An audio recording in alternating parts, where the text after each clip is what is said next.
drop the overshirt for the moments.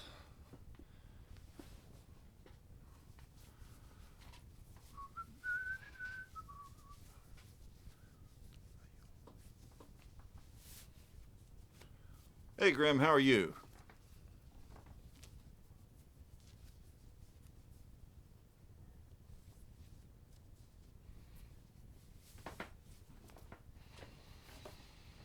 Alright, let's see. Let's update our amp command. We're going to try a different amp today. Hopefully it works.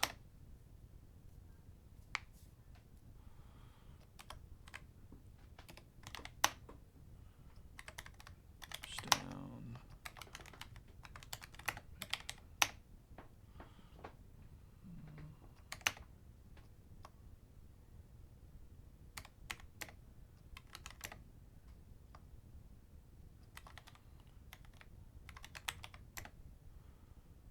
Stacked.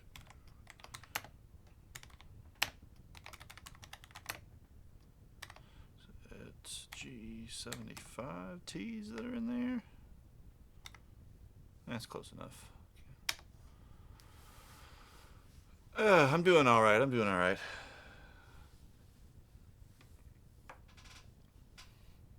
A little bit of a headache for some reason. Not sure why.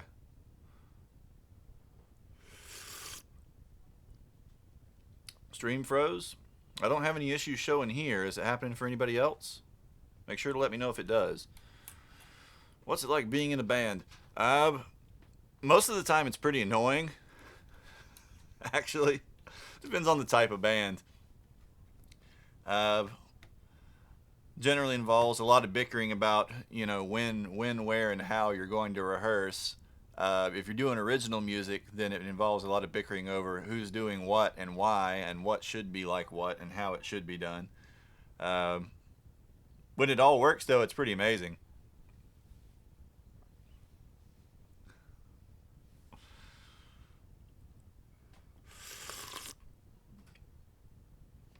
Unless, though, well, I was going to say these days, but I guess prior to the advent of the pandemic, I pretty much would only join bands or take work in bands that paid a lot. It just got to where it's just impossible to put together a band doing stuff that I actually really wanted to do, or doing original stuff up in the area that I'm at, which is a little more kind of rural. Nobody wants to come up here from the city, and I don't really want to drive to the city. So basically just doing hired gun stuff.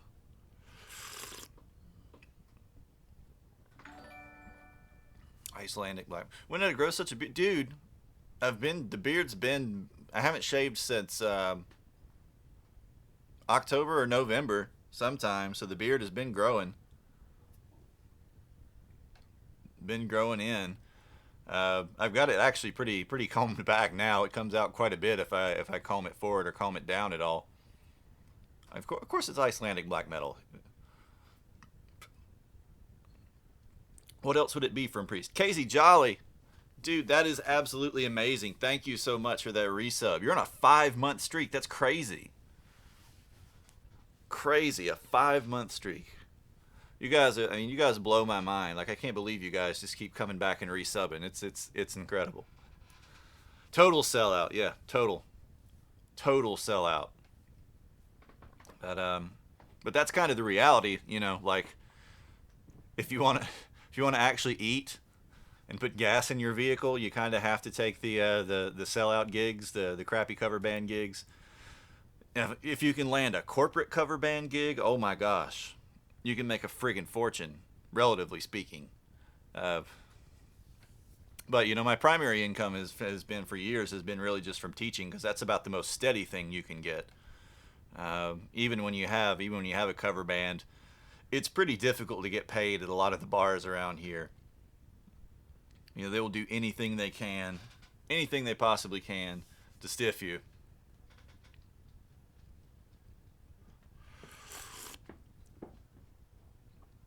I really wanted, as far as cover band goes, I really wanted to try to put together like either a new wave band or like a Motown band, but that gets super hard because you have to have all the horns, you have to have all the vocalists, gets really difficult. Um, but it doesn't seem like anybody my age really appreciates the new wave stuff in this area. So the stuff that I really like to play Priest is some of my original stuff, or a band doing original stuff at least that's interesting, and that's very, very difficult. You know, most of the people doing original music up here are doing kind of singer-songwritery type stuff. Uh, while I have kind of a more diverse catalog of things that I've written, and stuff that tends to be a lot more technical too. You know, so really the only other people playing it would be some of the other teachers and stuff, and some of the music school kids, but they're all closer to the city mostly. The Japanese bands you follow go out to rural areas where they rent a band house. Yeah, that's I mean that used to be a thing here too. You know, that's sort of the story of Trout Mask Replica and a lot of other great albums. It's a lot more difficult to do now though. Check out the upcoming RG6 PKAG. Uh-uh. So something in natural, a 6-string RG and natural flat. Man, yeah, he's probably the most intense fight maybe in the whole series. Like, he's pretty wild, pretty crazy. Leaning more and more towards the drums. Dude, if you dig them, you know, if you feel like that's what's working for you, that's what's like getting it out of you. I wish I had a good drum set to practice on, because I mean drums are great. Not only from you know, the perspective of learning a different instrument, they're great for really solidifying your time. They're also a pretty great workout, which I could certainly use, because once it starts to get cold, I kind of like stop exercising, which you may or may not have noticed. I hate being cold. I just want to like wrap up in a ball and stay warm.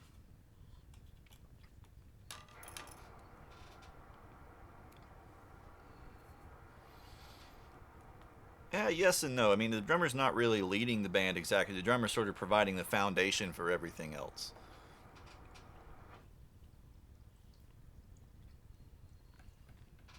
Or at least in theory. There are some drummers that are less metronomic than others.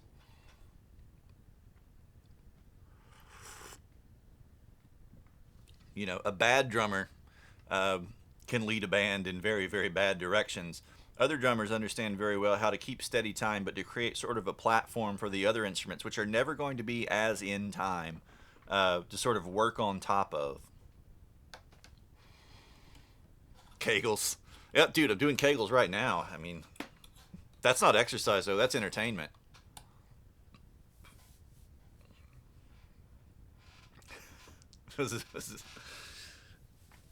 You know, as compelling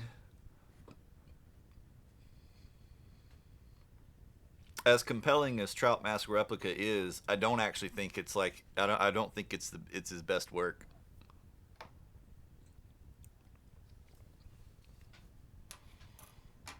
But it was probably worth it just for the stories.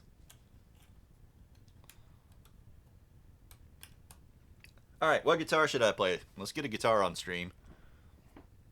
Got a new amp rigged up. It's an amp that's been at Keep Watch's house for like a year, so I haven't played it in quite a while. Thought I would rig it up and see how it would work for us.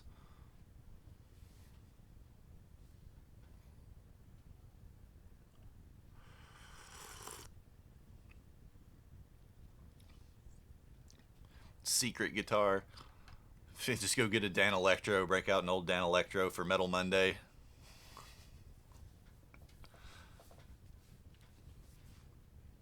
Something with rails. I have to think, do I still have anything with rails? I don't know if I do.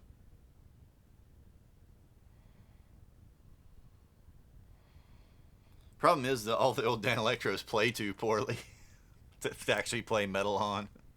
You basically just chug on the open strings. Do I have anything with rails still?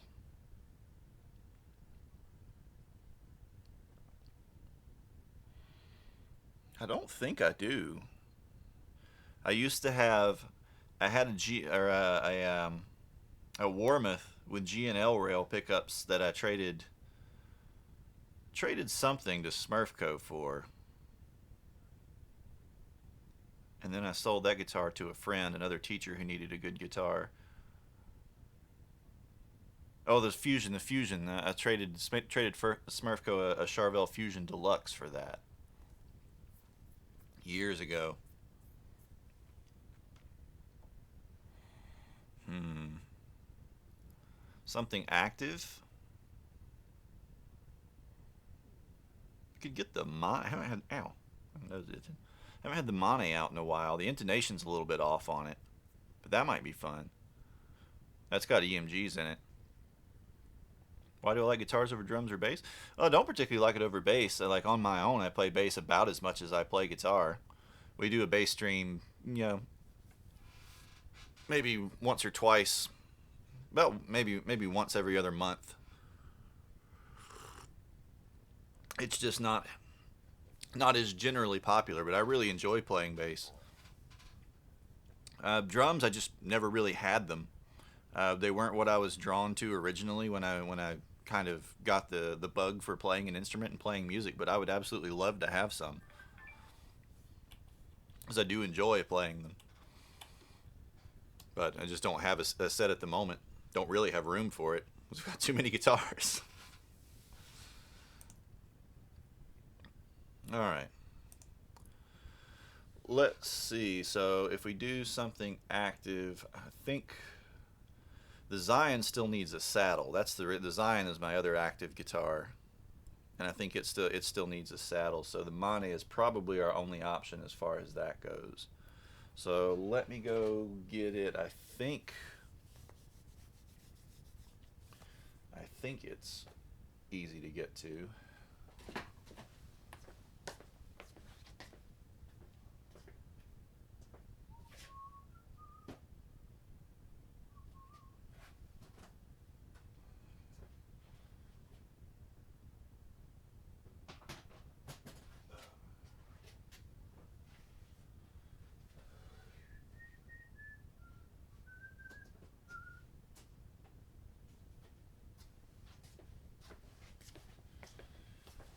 It's in one of my two tweed cases, but I don't know which one.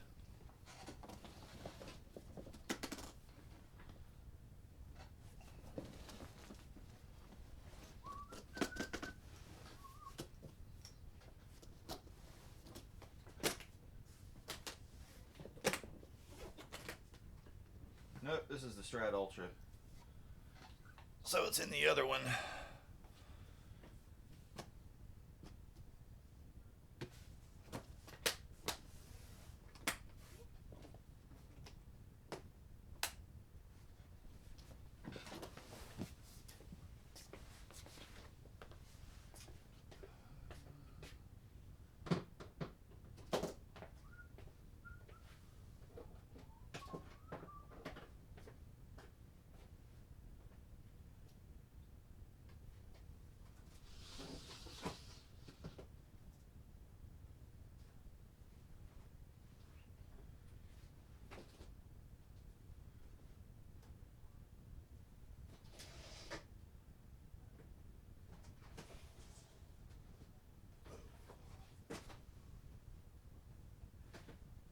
Cases are falling over.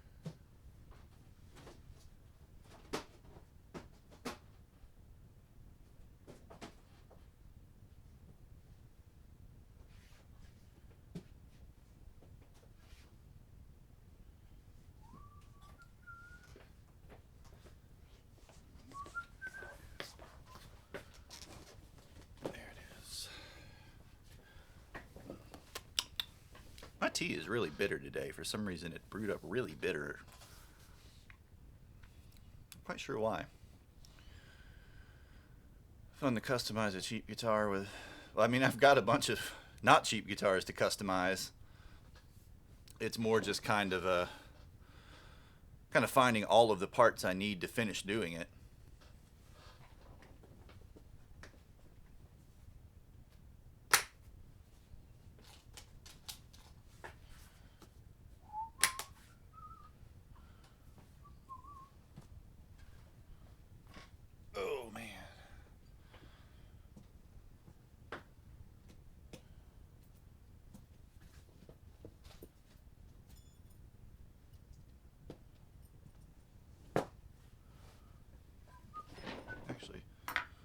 see if this other bar fits on here.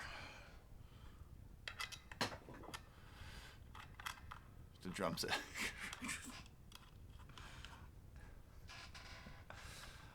Oh dear.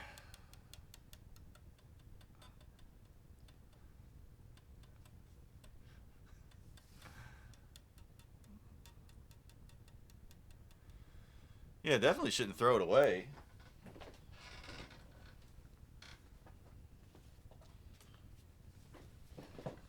Water too hot? I mean, just boiled water. Like I normally do.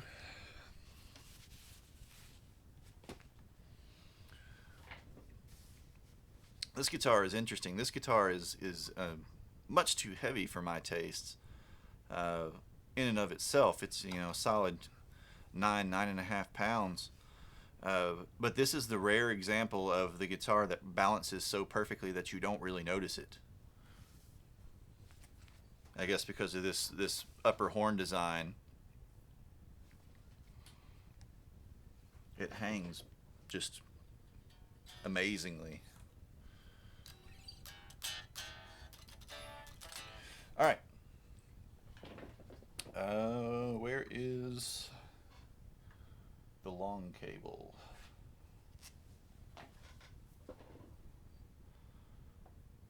Oh yeah, it's super easy. It's very sculpted away back here, so you can reach up here with no problem at all. This uses a what he calls an F resin fingerboard as well, which is some type of phenolic fingerboard with like a 30-piece, I believe, birch and maple neck. It's like maple wings with then like multi-laminate birch layers through the middle.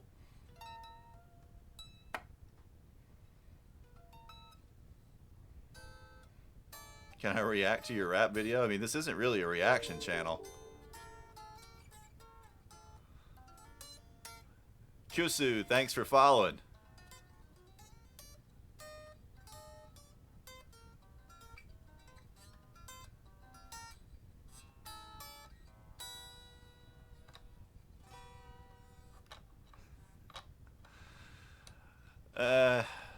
Yeah, nah, dog.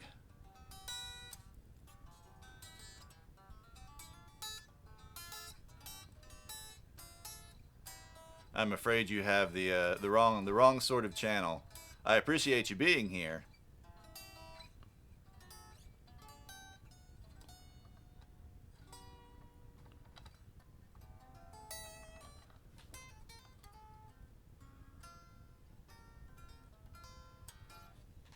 This channel is geared more towards playing music and kind of music education.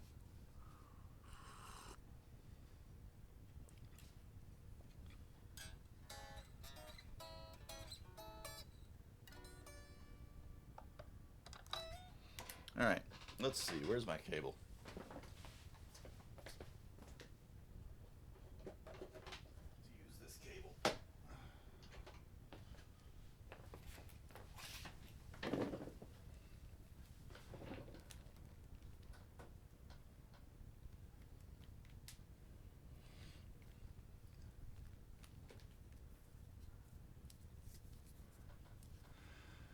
No, we don't say things like that.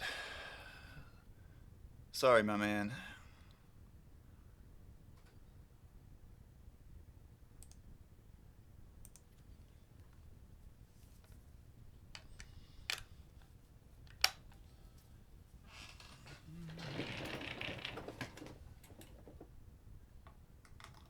Let's make sure we're not turned up all the way.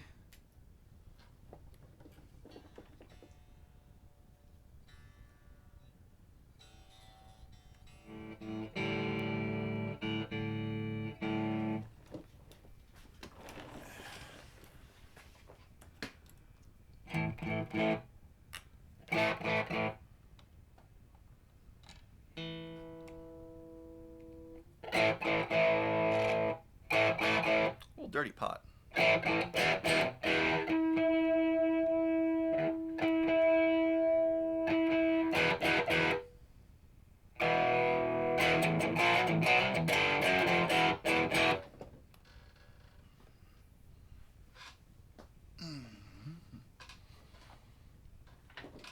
Alrighty, let's see.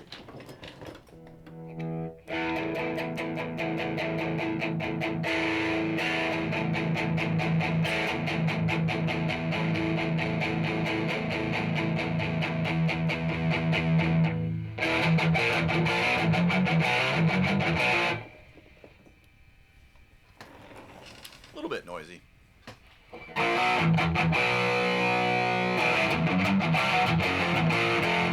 I might have to. I have it hooked up to a 412. I might have to pull one of the cabs. Let's bring the presence down, and let's bring the treble down a little.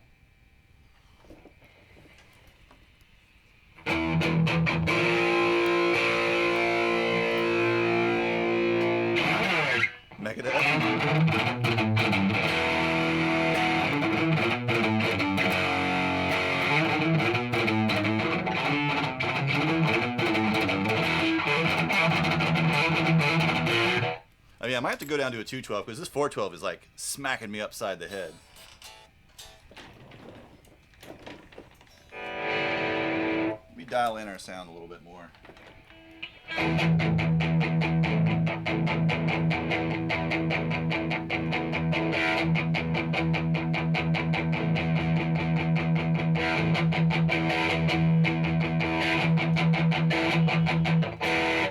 Let's go over to input 2.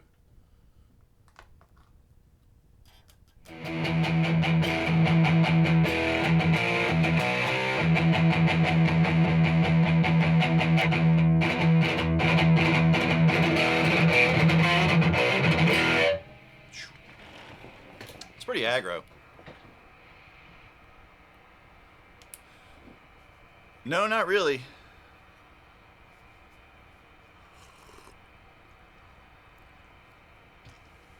He is just generally pretty tough and aggressive.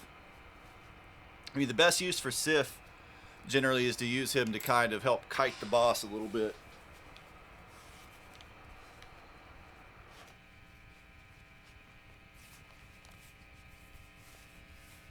Let's raise this up a hair.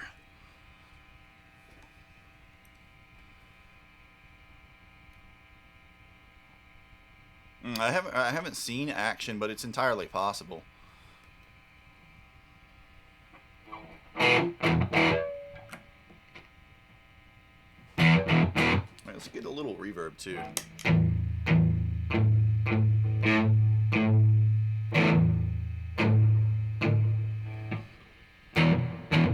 That's too much.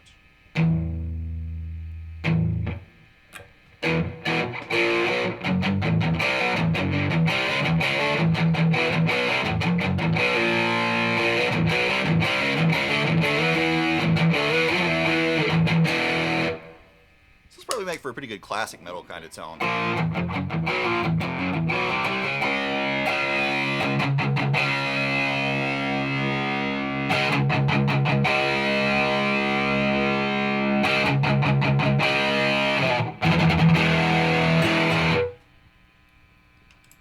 All right.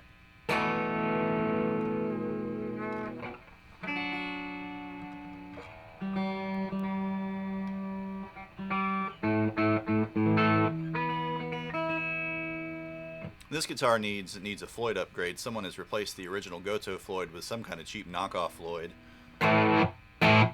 for some reason.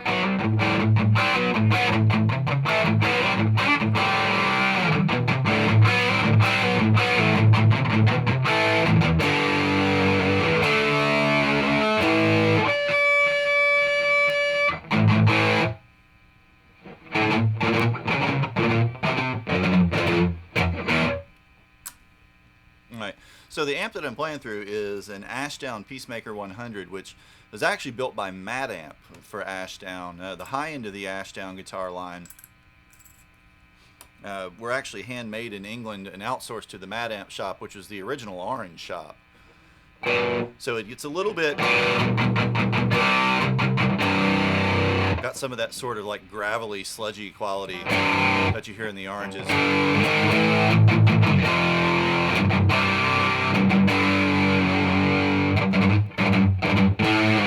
Doesn't get super super tight like some maces and fryettes and things like that can get. Stays a little thick.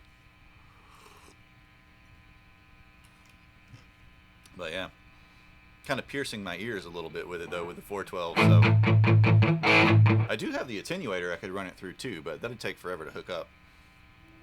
All right, what should we play?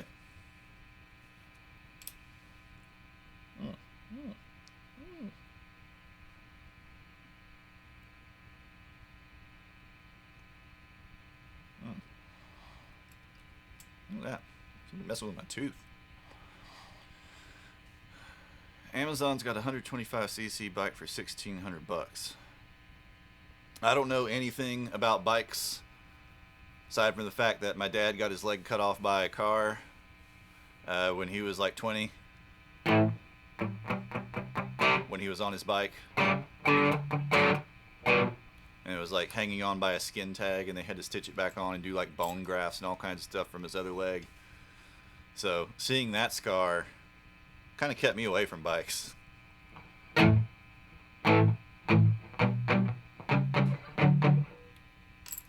You got a link, got a tune for us, Priest?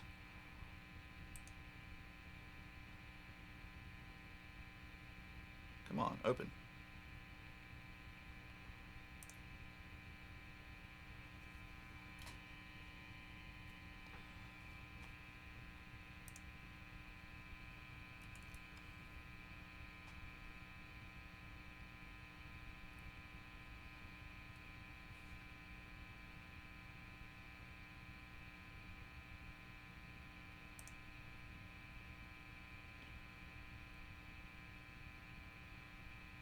Huh.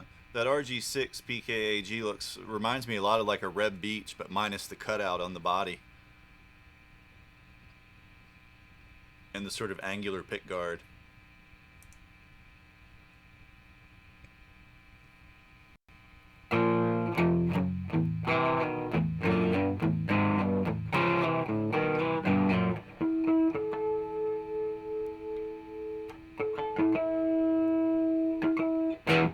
Yeah, I figure we'll get around. We'll do some Bodum at some point tonight. I figured Alec would jump in and request some right away, since that's one of his heroes.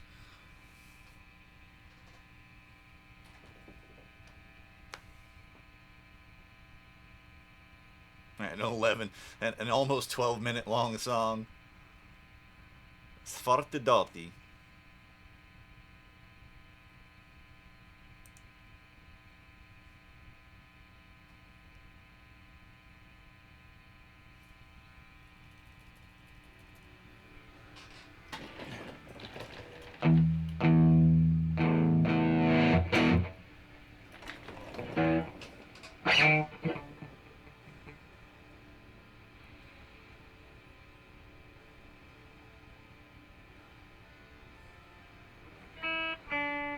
So this is a whole step down.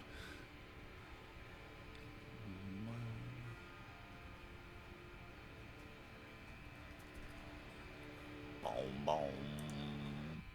All right, so need to change to something really quick for a fixed bridge to do this one.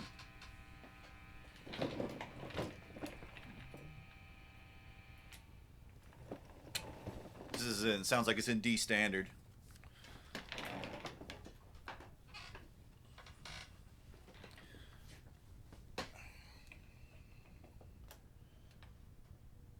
Man, that RG on Craigslist would have been perfect with that nice fixed bridge. But apparently the guy wasn't interested.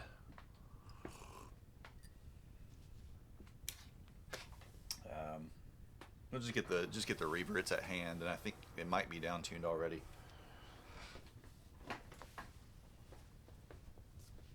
Oh no! Wait. Let's do the Vantage, since we have the Vantage back.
so we need a little bit darker tone.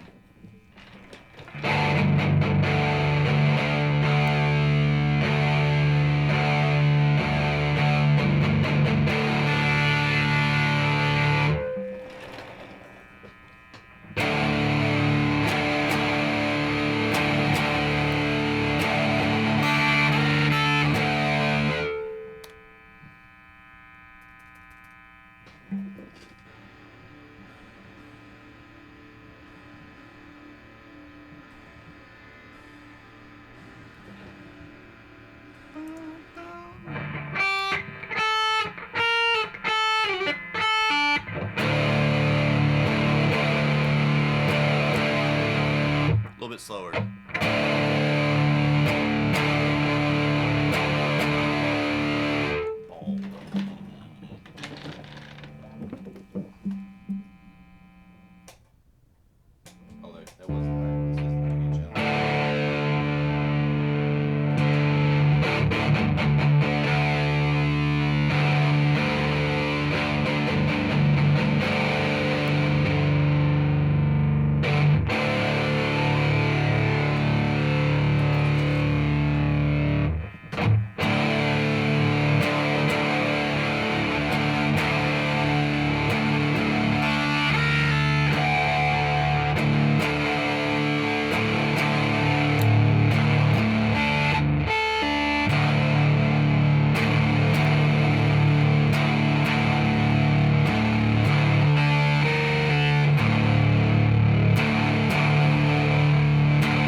Oh, you need to update our title.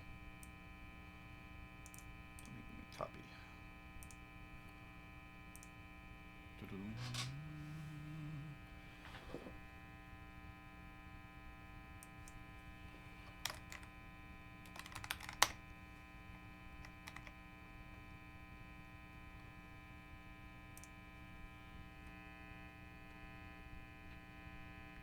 That ground is just an endless problem.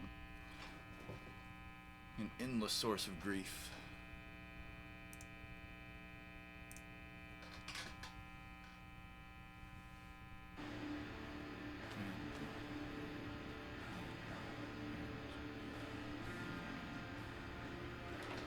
Bow, bow.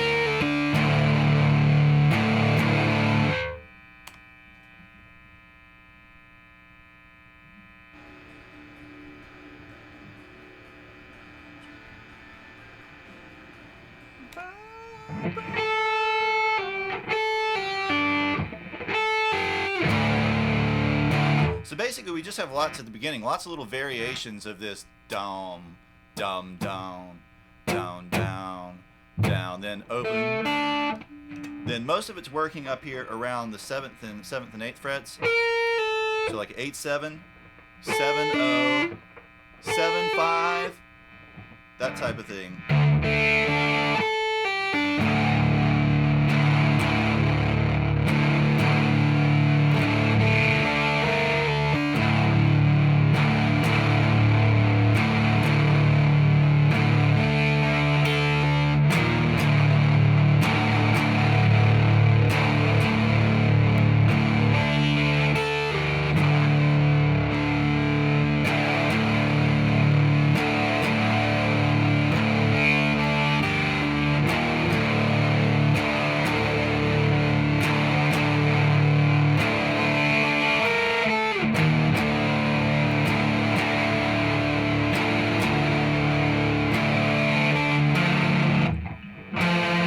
Got 5 on the G, 5 on the D, and the open G together.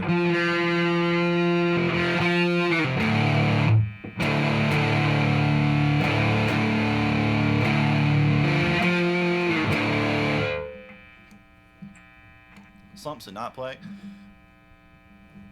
You just got to pick it up every day. You have to make a habit of it.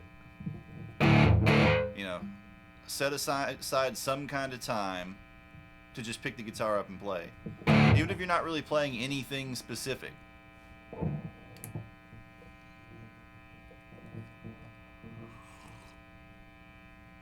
Just go like, hey, today is playing time. And after having it in your hands enough, you kind of get used to it being there.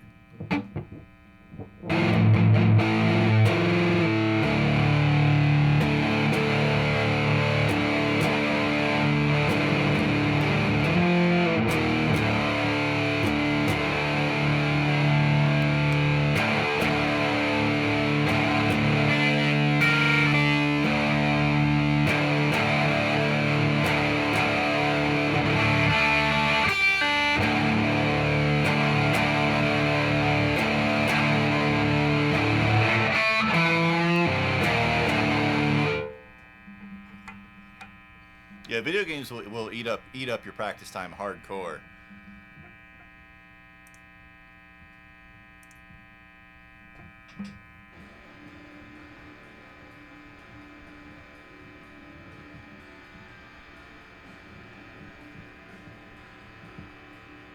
So we're still kind of keeping the same thing on.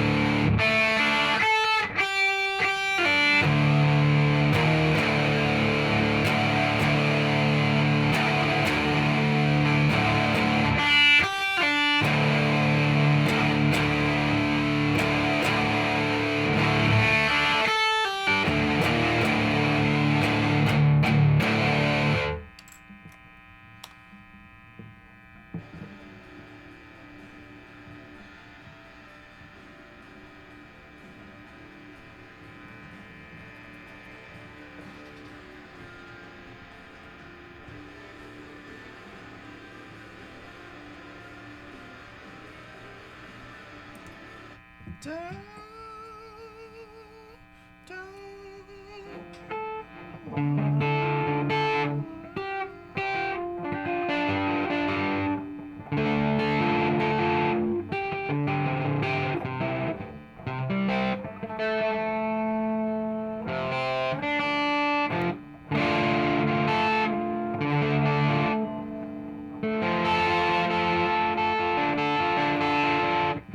So we're starting off with this kind of E minor arpeggio up here.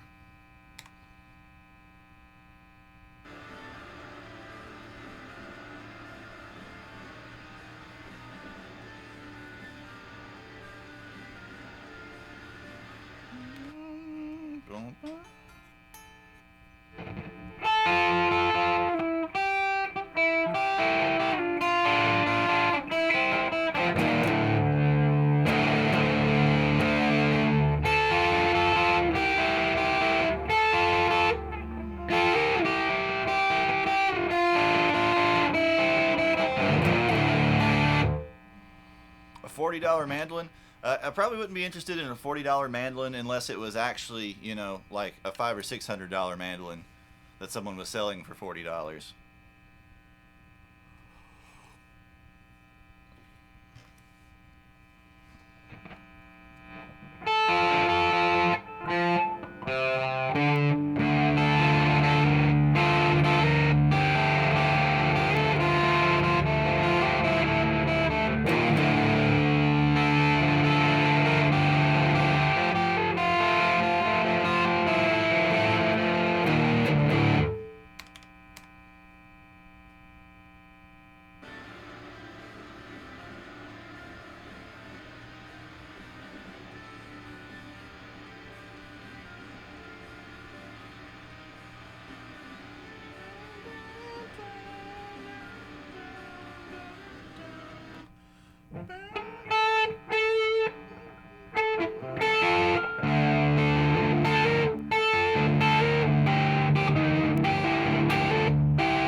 So you have this sort of little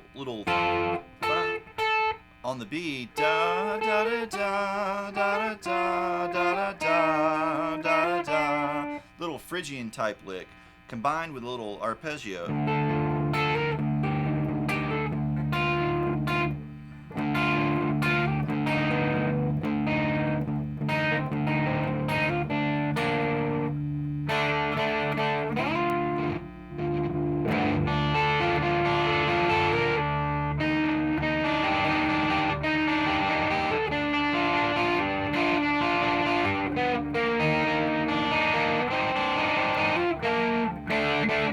What's the bass note doing?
That's it. I think we leave that open B in it.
Alright, so the rhythm guitar starts to just change between the open E, then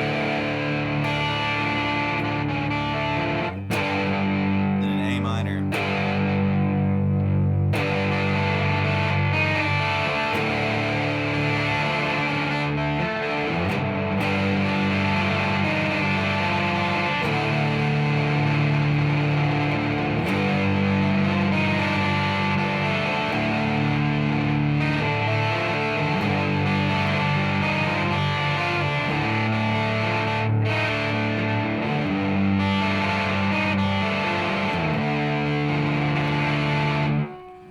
then that guitar that's playing the arpeggio starts doing a little different kind of pattern.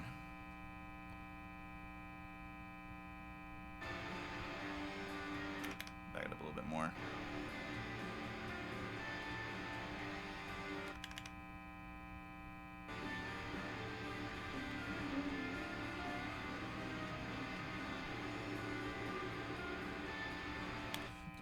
Down.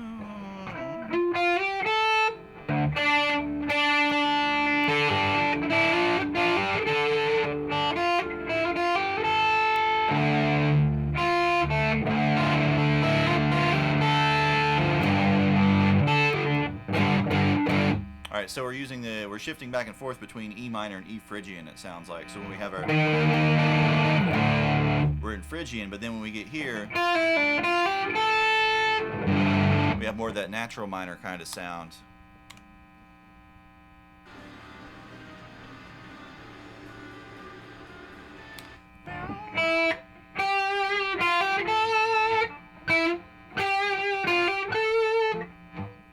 string do we want to play it on?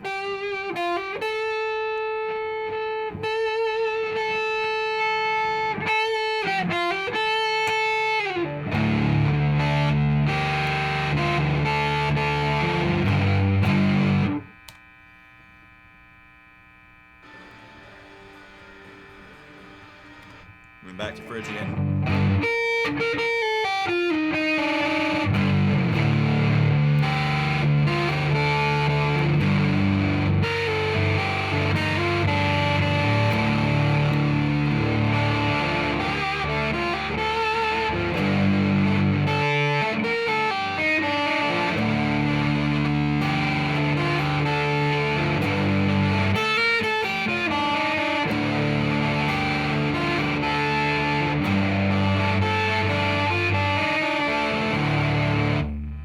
Right, we really hear that dissonance from that minor second there. Whenever we play that F up against the E.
Right, we're just switching back and forth, back and forth.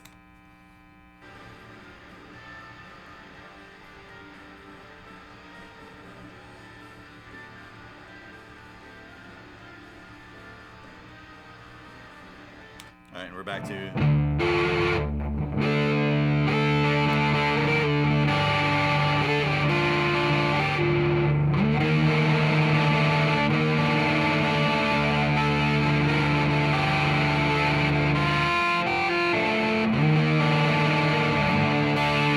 back to that little theme.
All right, so here, the basic guitar is just hitting the big power chords, the open E, or in this case D, because we're in D standard, but and A,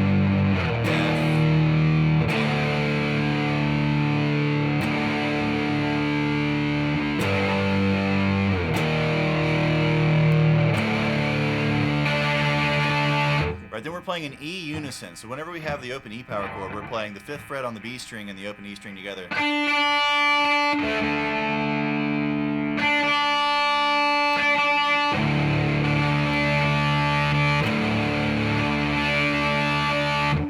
to the A, we're grabbing the 6th fret and playing that against the open string, so we get that minor second.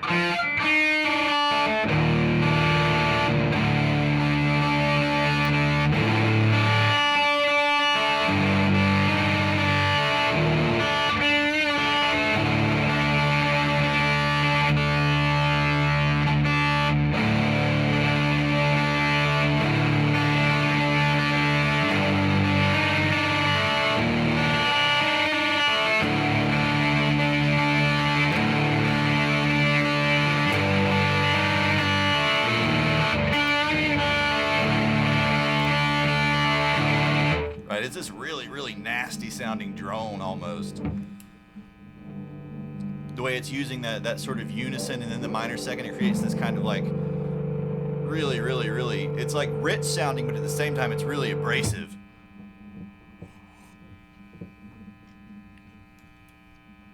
Almost like that. I can kind of see that. I can kind of hear that.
Alright, so now we start to get another little variation. Same chord progression, same outline.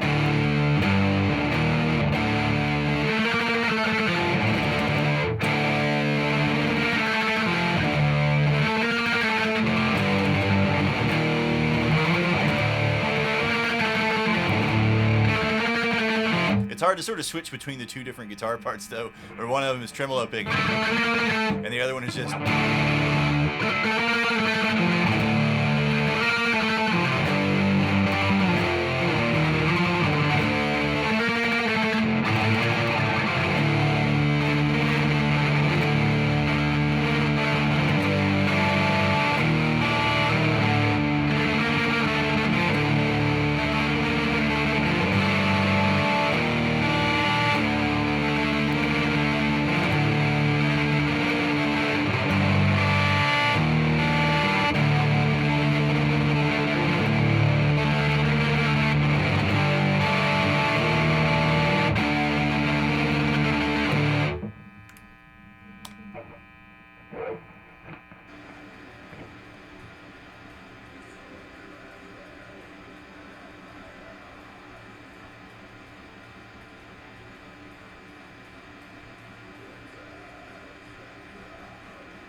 Alright, so we're going to move through that a few times.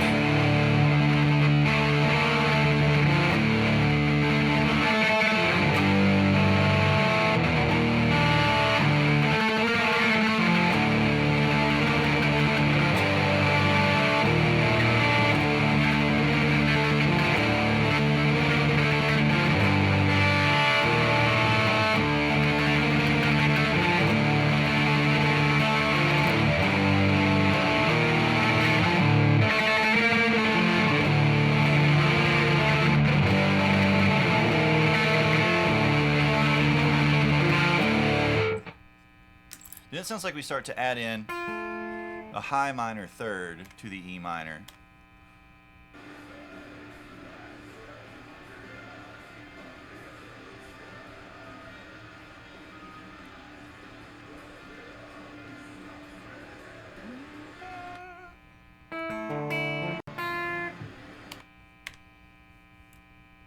So this type of...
move up to an A, and then we move even higher.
Actually, I kind of suspect that. I sort of feel like it's played on these strings.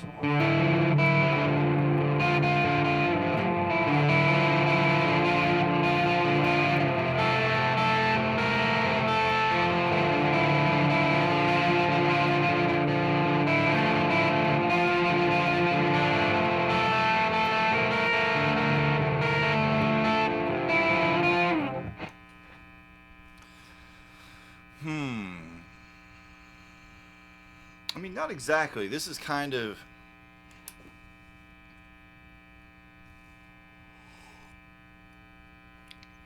atmospheric, almost.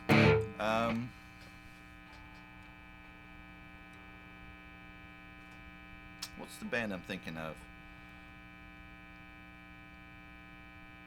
Not Deaf Heaven. They're a little more melodic.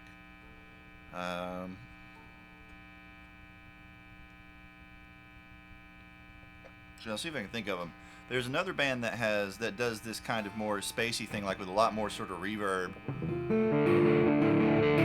a lot more kind of arpeggio and full chord type stuff. I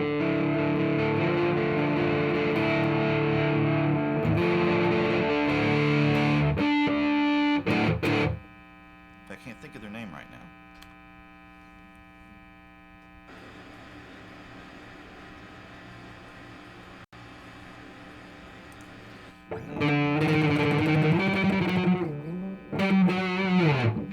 Alright, so as we come out of this, we start to move more into type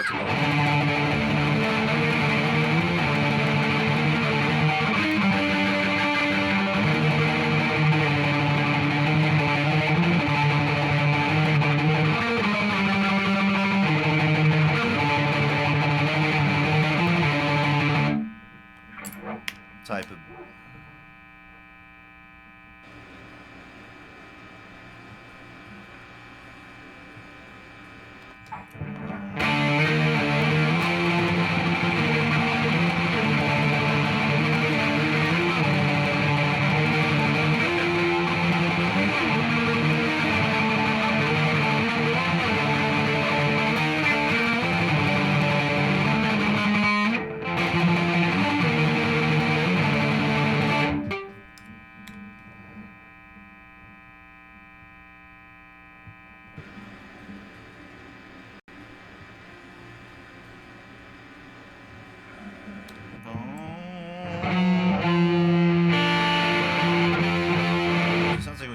G, we play the open strings underneath it.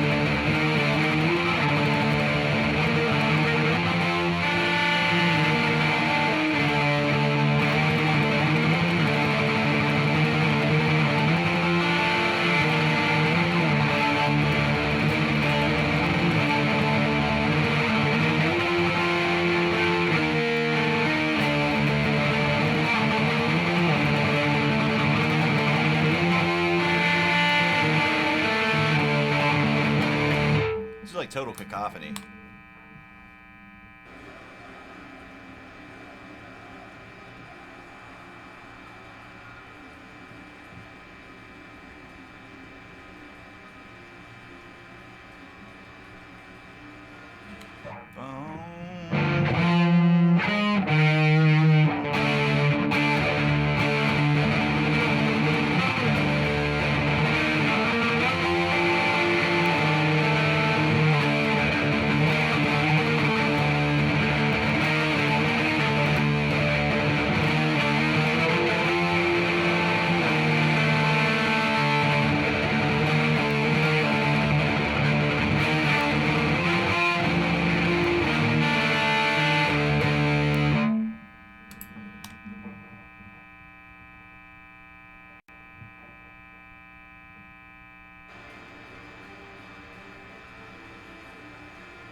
Da, da, da, da.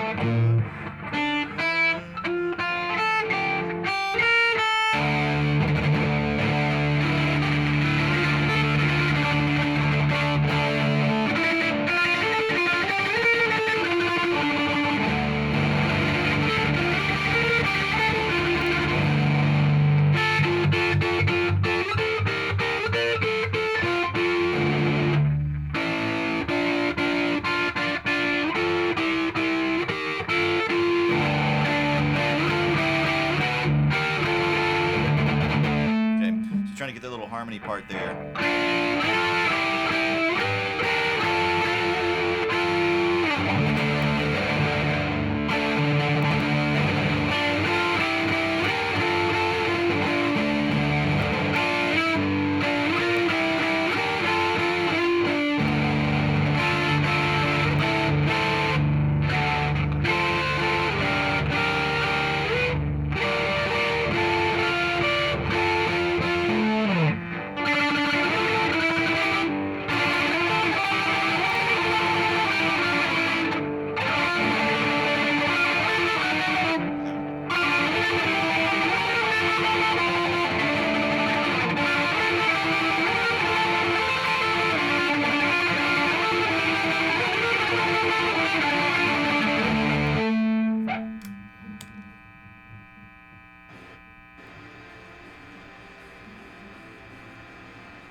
There's like 3 different guitars, 3 different tracks playing kind of mirrors of the same type of thing. Then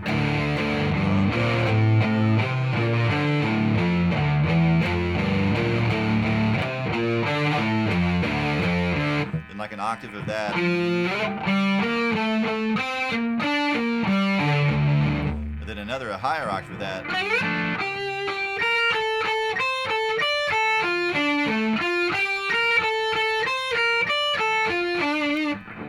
Like a little harmony inside of it somewhere too.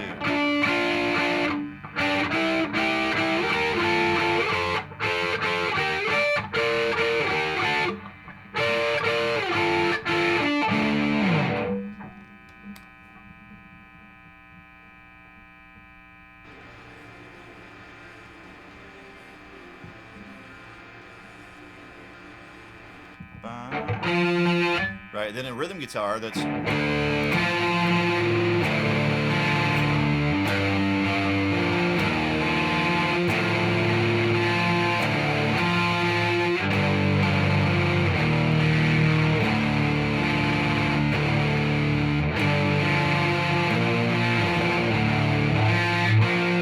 kind of playing that unison G underneath.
back and forth between that F with this little high string pattern on top.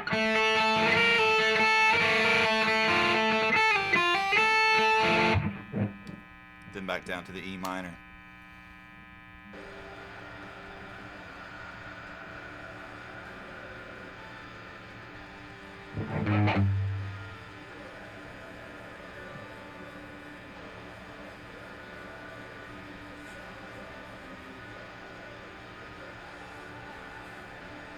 All right, and that's pretty much the same as the previous sort of verse part, where we just have E.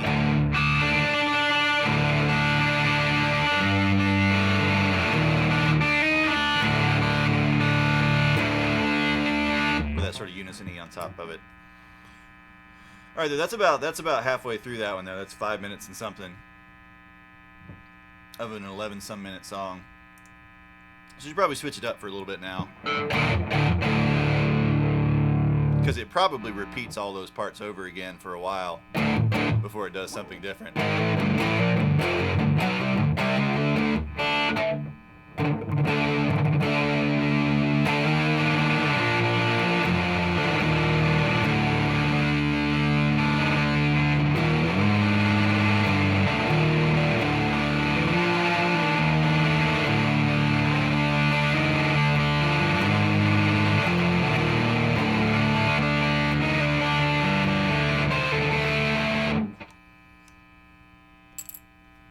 Personal preference.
Yeah, that's just the network adapter, just dropping again.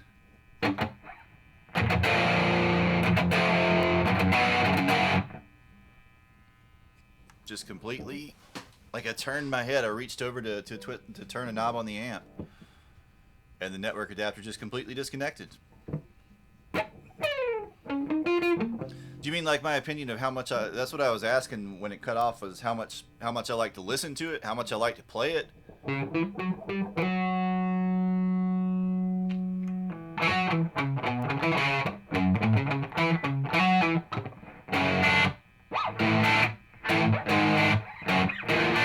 I thought it was pretty good.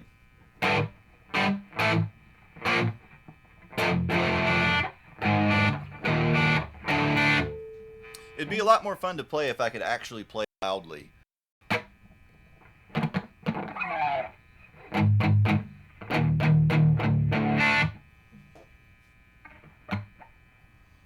And if I could, you know, scream and go.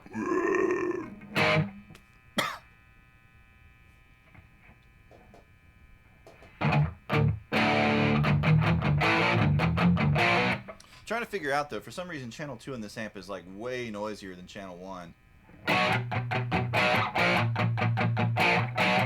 So I might have to go through the preamp tubes later and see if I can track down one of them.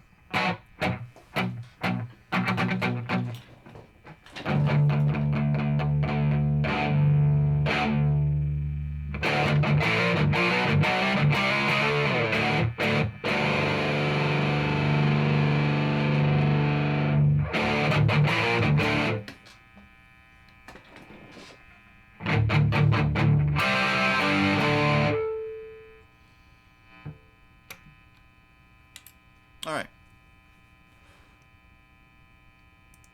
Let's see. What else we got?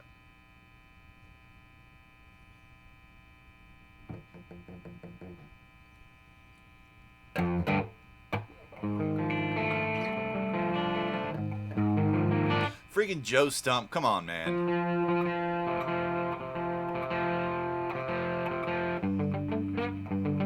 It's like you only ever request things that take 12 years to work out.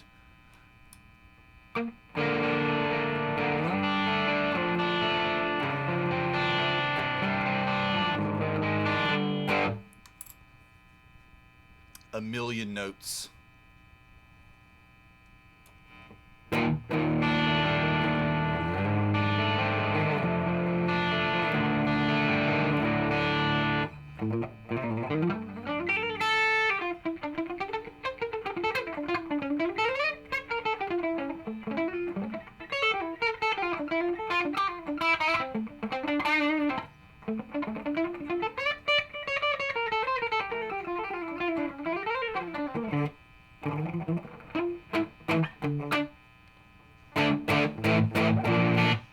AC/DC's not even metal.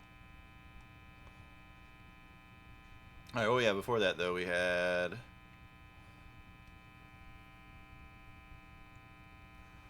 oh wait, you requested some Extreme a couple weeks ago.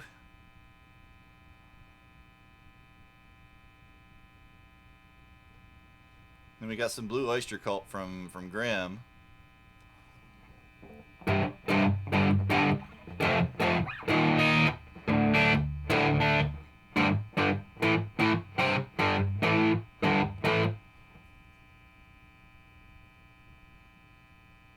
Alright, well, let's hit the Blue Oyster Cult and then we'll check out the Extreme.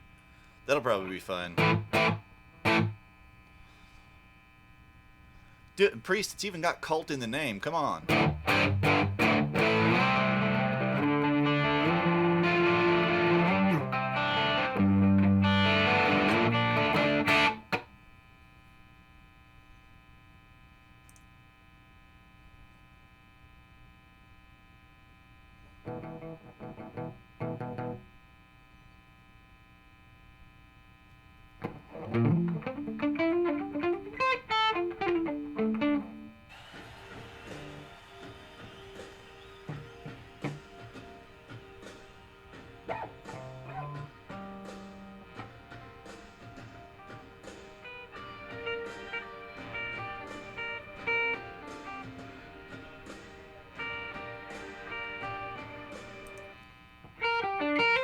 Oh yeah, we should probably be in a guitar in standard tuning.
All right, let's see. This is Veteran of the Psychic Wars Live.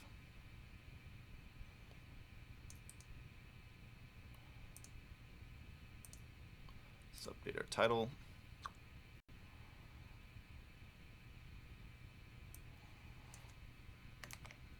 Well, speaking of Alec, Alec called me earlier to ask me what whiskey and booze he should buy. So he may be having an evening wherein he is unable to follow along with the stream.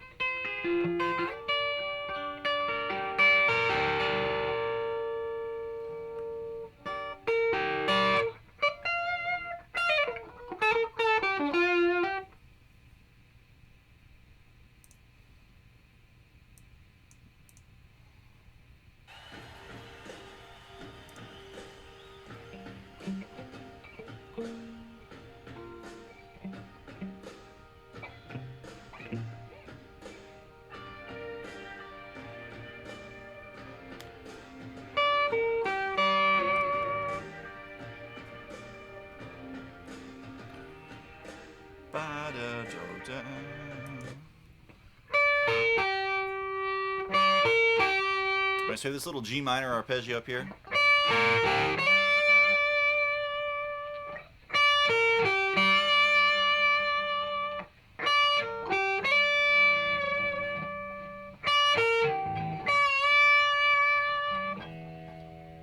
Evan Williams, he was calling me to ask, there's a particular version of Jameson that's aged in stout barrels that massively improves the Jameson, because I don't care for regular Jameson much at all.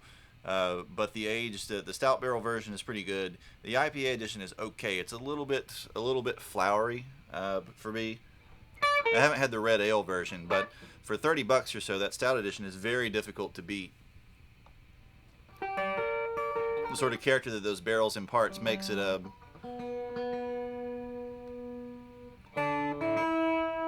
resemble a much more expensive whiskey. Like, it doesn't really have the depth of, $100 plus whiskey, but you get a little bit more of that mouthfeel and a little more of that general character. It's kind of like a light version of it.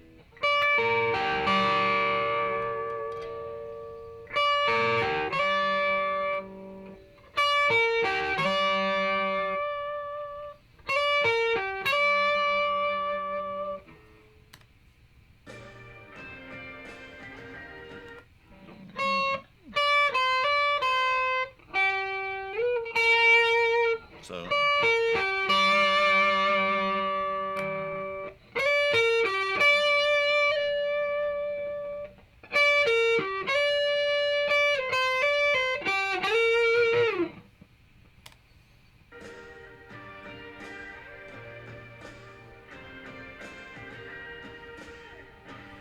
do that twice.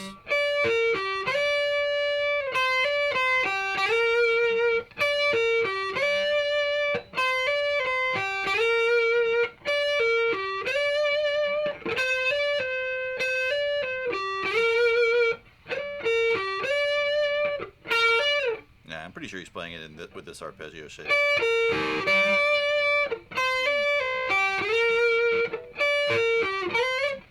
But he's definitely signing up into that last note.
I'm not showing any frame drops like since we reconnected.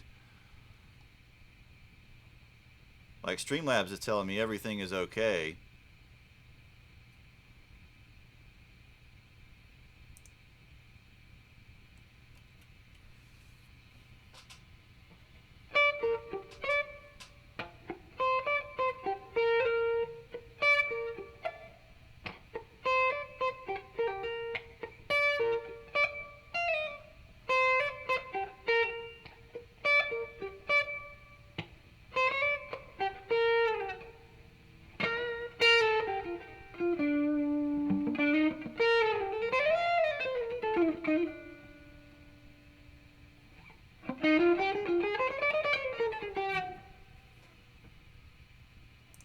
Like if I pull up my my performance metrics,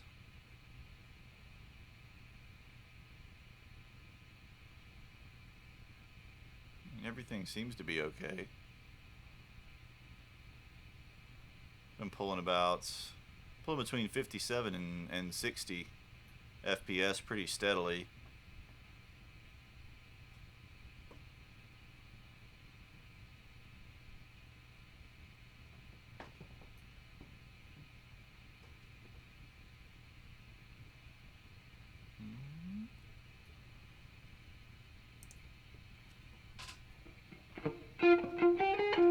Is anybody else having issues out there?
I'm blocking, like, I'm not showing anything that would indicate that I would be blocking it all.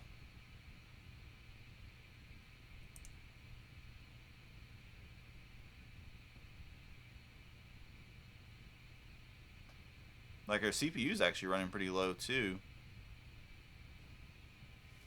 Less than 10% frame dropping at all when we're set at 60 FPS.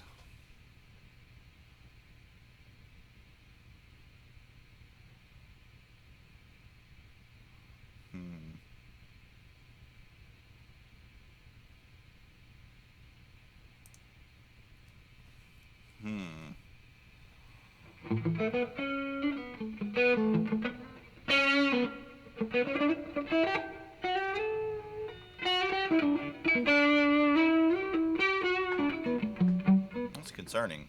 There are issues that I can't see.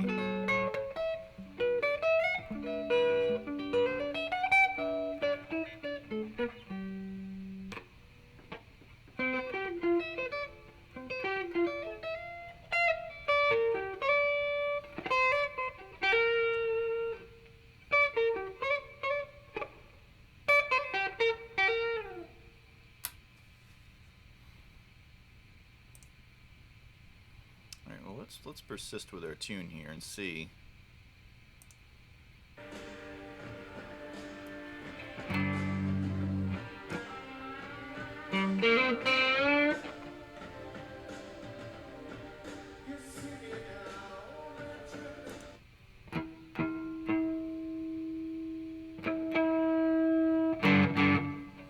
So we have a big swell into a G power chord, then some G minor blues scale.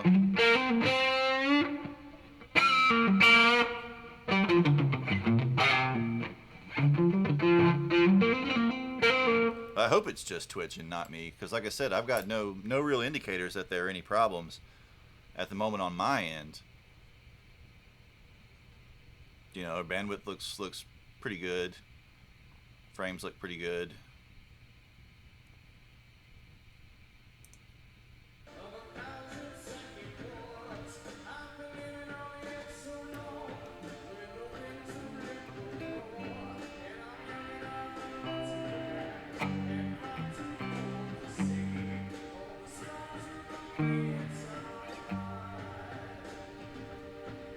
Alright, so our basic chord progression of G minor, D minor, C, G minor, G minor, D minor, C, G minor, C, G minor, E flat, G minor.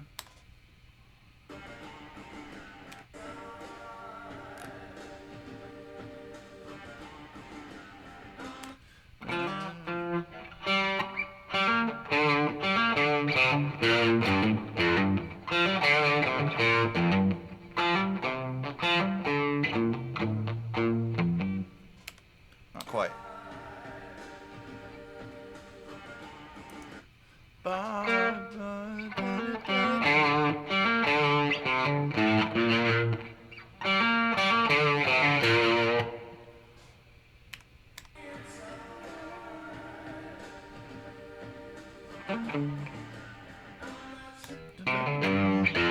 Okay,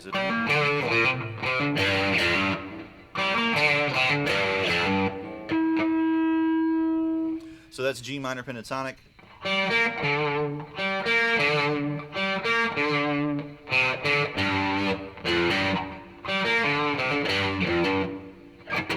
So ba, da, da, da, da.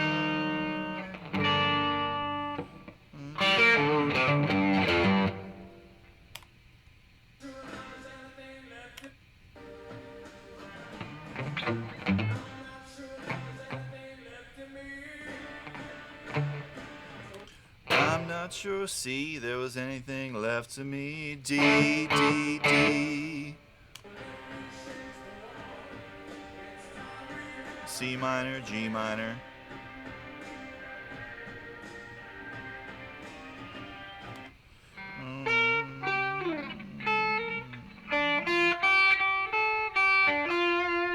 Do-do-do.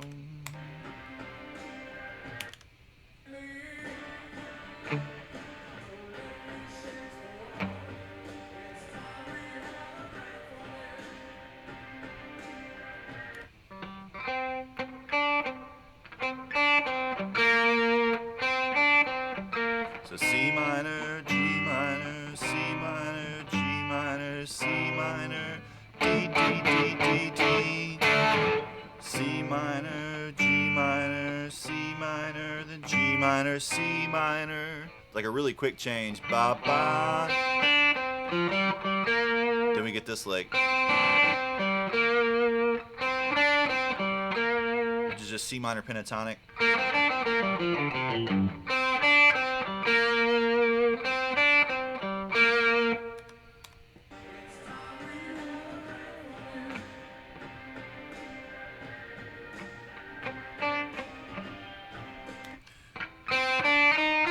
Then into C natural minor.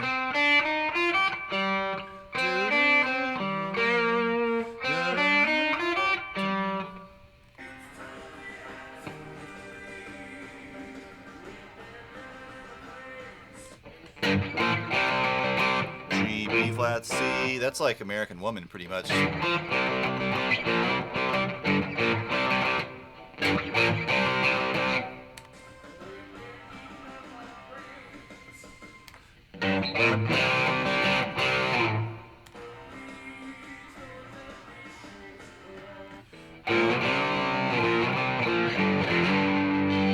Alright, so B flat, C, B flat, C, B flat, G, F, G.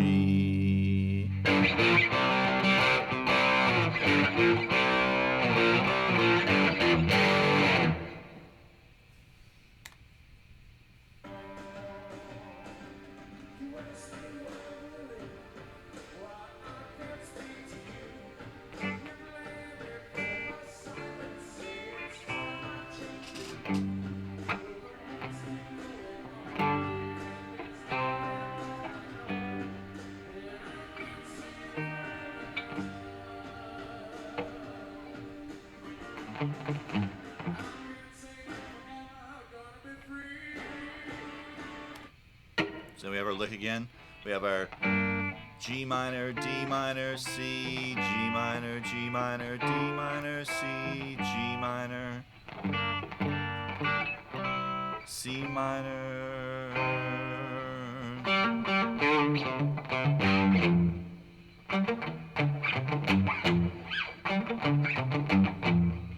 E flat, G minor, C, D, D, D, D, D.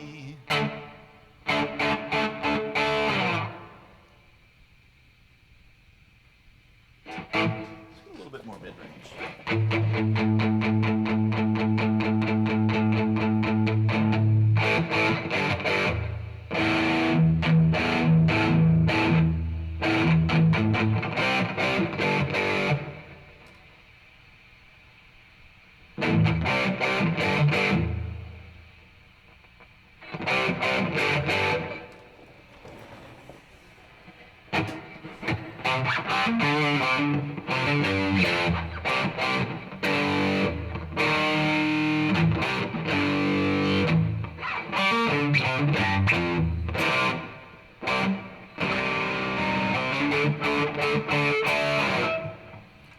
Wait till you get to the solo.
So here's all that again.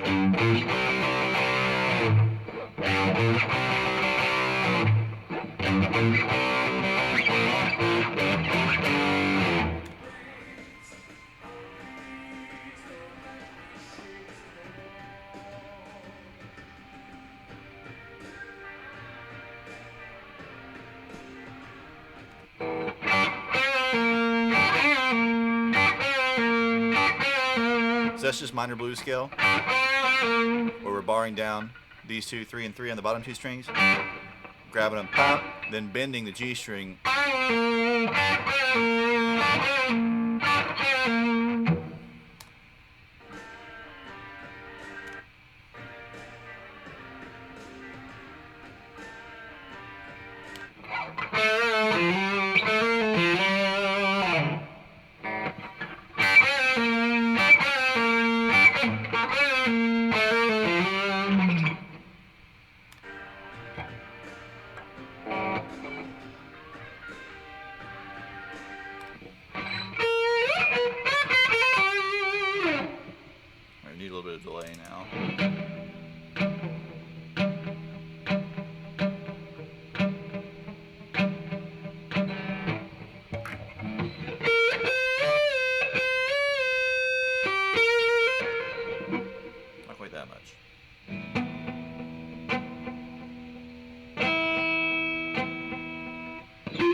you're going to move through these octaves.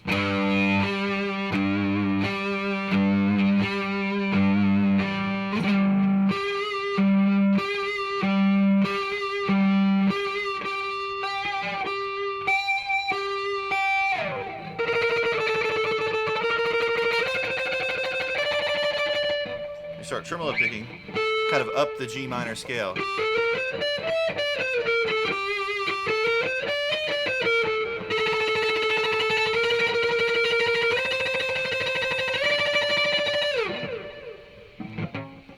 Actually, a little bit more reverb.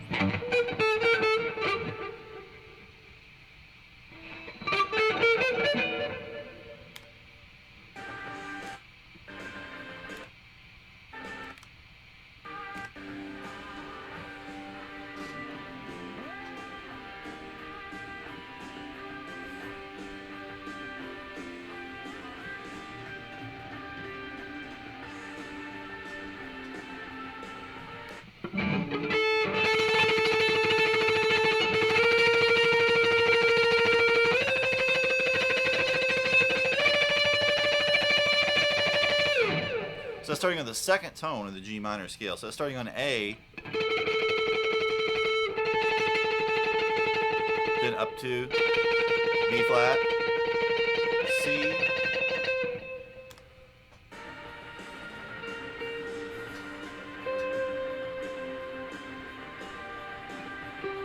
down to G. So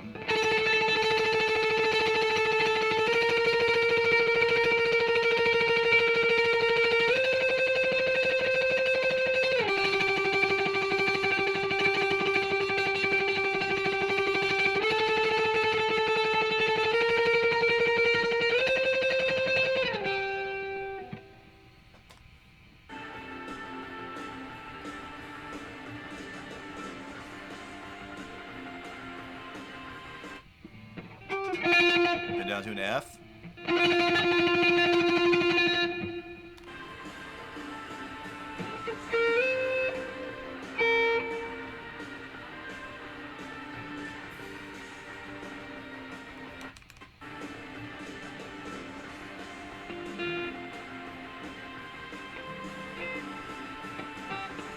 Up to C. Down to A.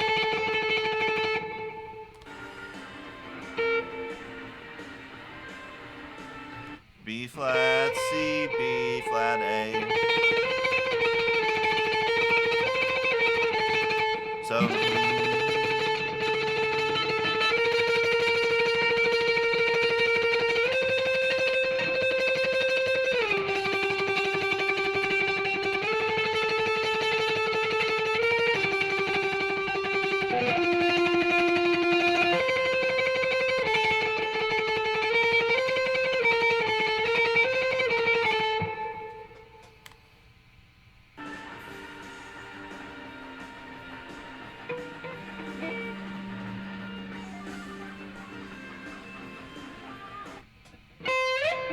Alright, so then back up to B flat.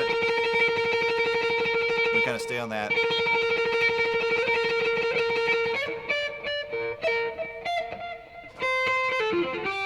Alright, then we get a little pull-offy.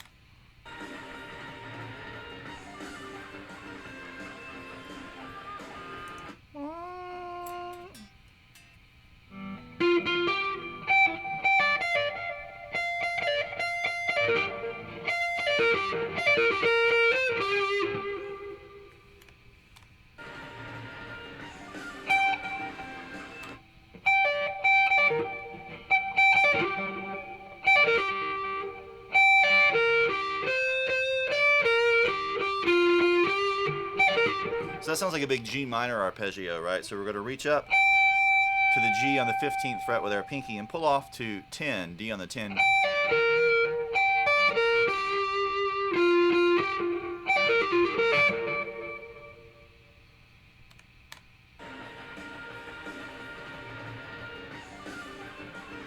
And then pull off into like a blues scale, like.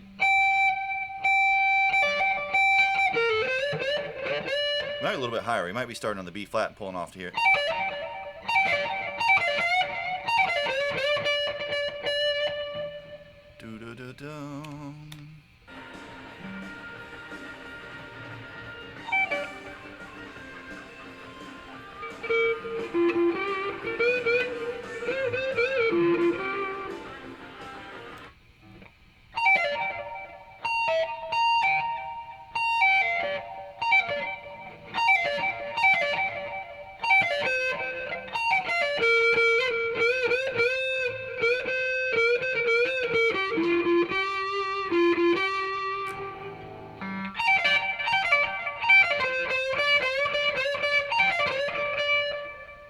closer.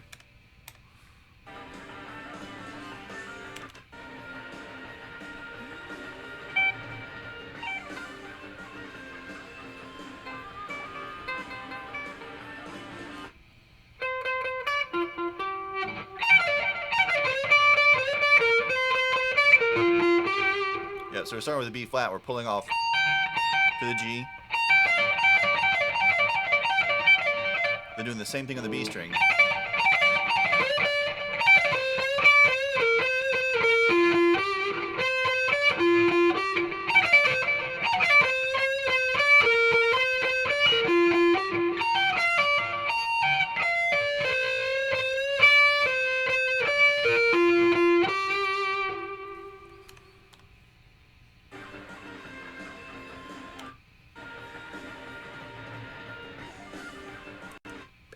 There's like an extra little one in there, though. What is it?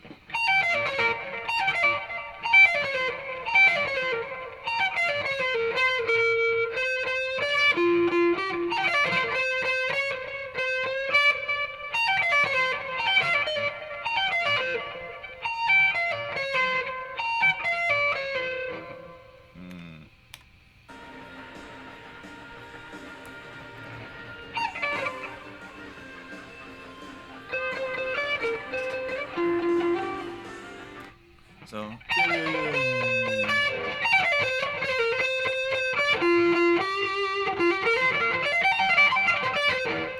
back to the old minor blues scale.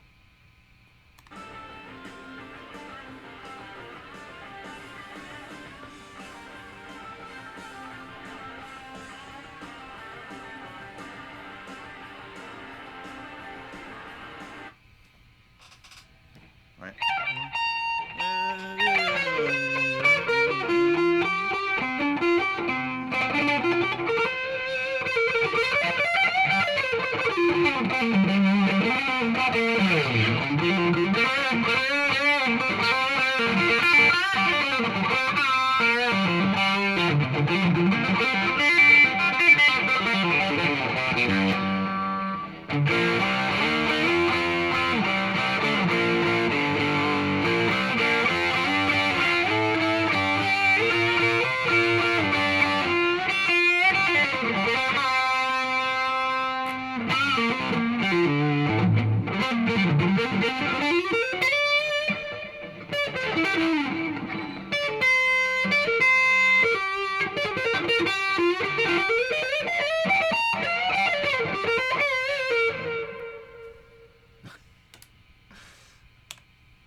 Right, that's just taking those stacked fourths and sliding them around.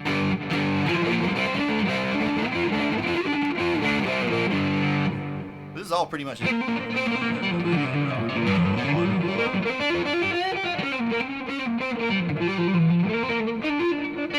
basically just minor blues scale and minor pentatonic scale type, more kind of legato style playing with lots of sort of pull-offs.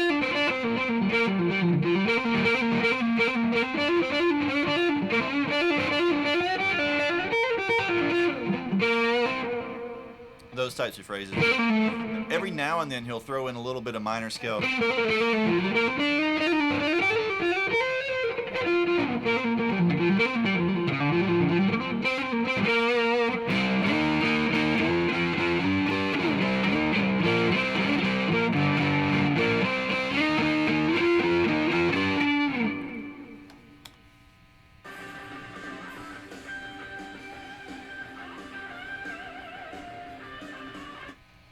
That's a big one.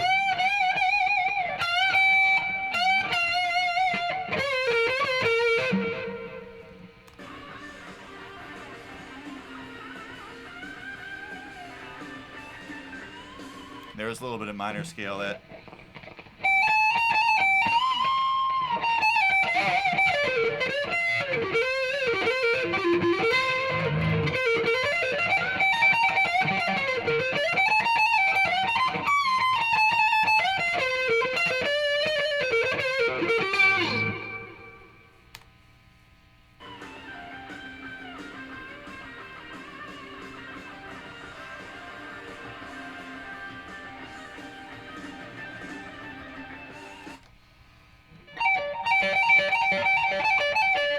That's just this. That's just that similar sort of pull-off lick. But then he moves the top note down a half step. Which gives it a little bit more color.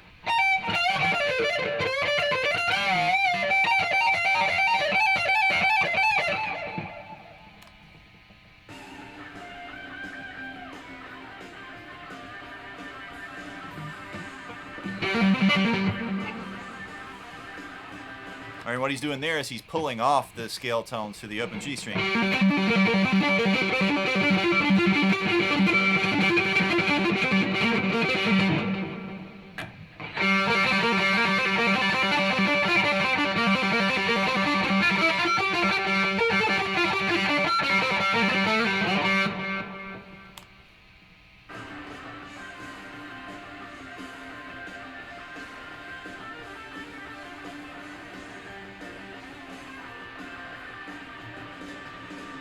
Hey, he's using old Bill Lawrence pickups. I have a pair exactly like that in my pickup drawer. All right, and he's back up into the 15th fret minor blues scale box.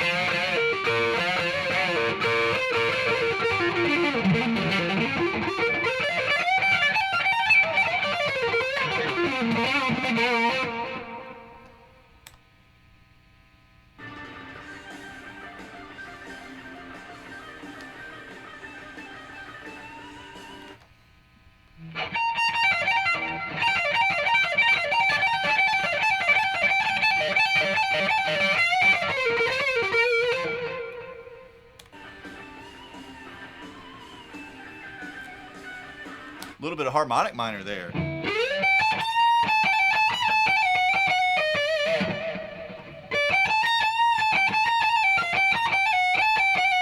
hear that kind of sound.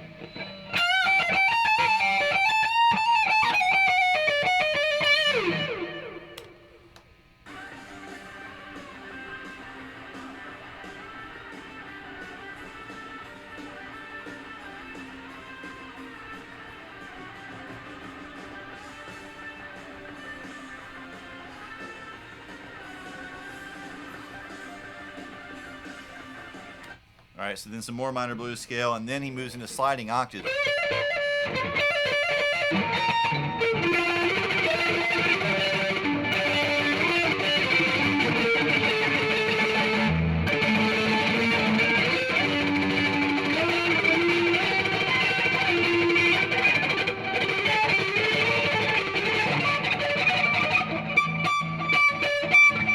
EMGs though, man, they freaking smack you when you do that.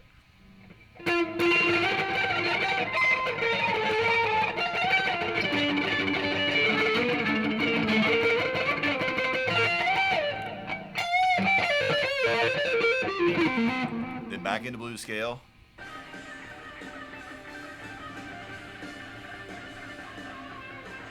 All right, so then another sort of pull-off lick.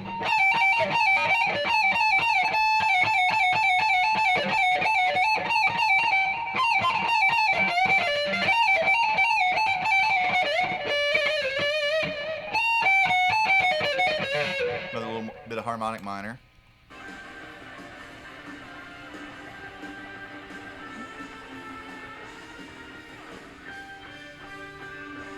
And we re-quote the beginning of the solo.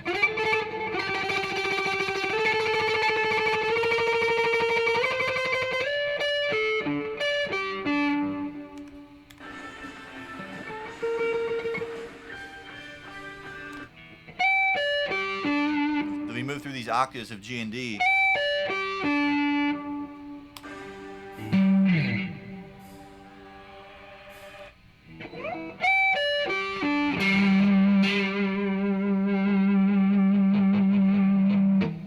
So basically it's predominantly just like playing as many notes as you possibly can in the minor blues scale, but then throwing in a few other little accents and things here and there.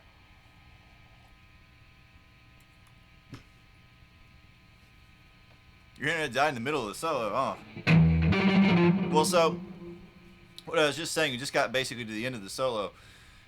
It pretty much has kind of like 2 or 3 basic ideas. The main one is it's mostly just running up and down the minor blues scale as much as you can, the G minor blues scale. So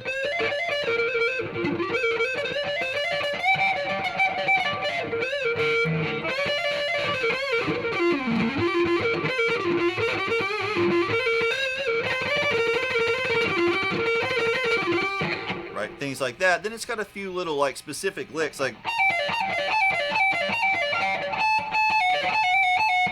where it drops into like say harmonic minor or the natural minor, and these little sort of accents.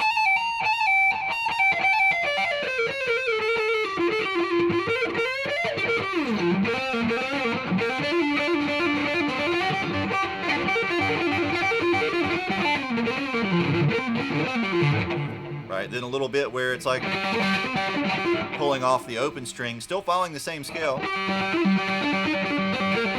but pulling off to the open G. Then it has a section where it slides octaves up and down the scale.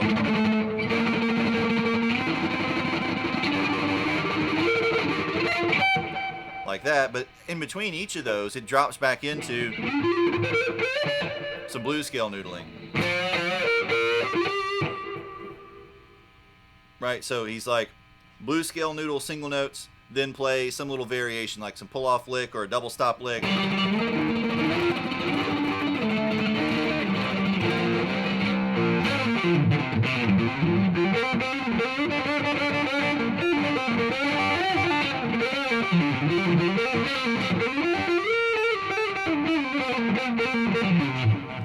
Right, or then your pull off lick.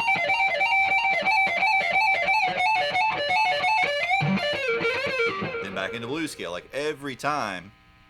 So he gets to the very end when he starts to run up a little octave thing at the tremolo picking thing again.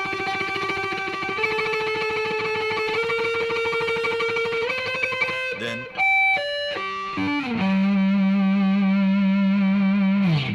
we drop down those G and D octaves.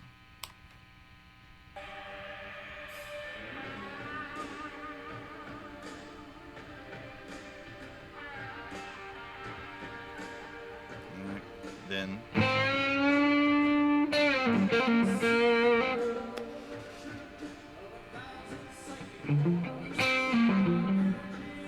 yeah, it's like total note overload.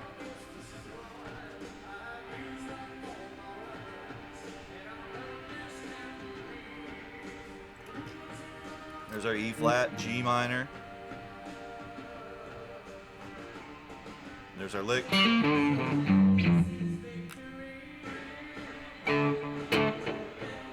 C minor, G minor, C minor, G minor, C minor.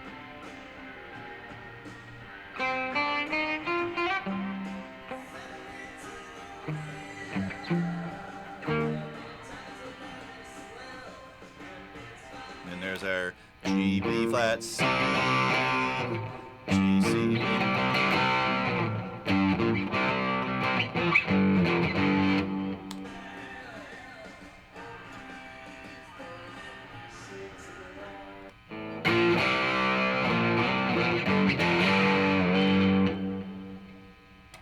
This bar isn't working. I'm gonna just take it off.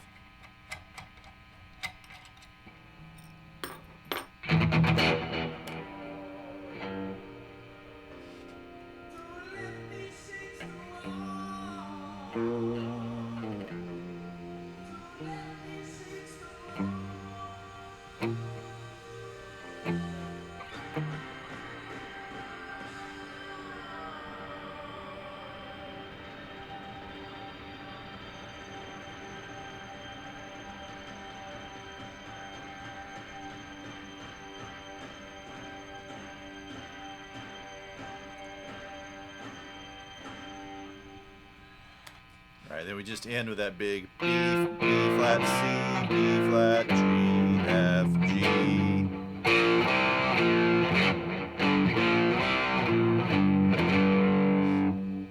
Hey, Keith, how are you?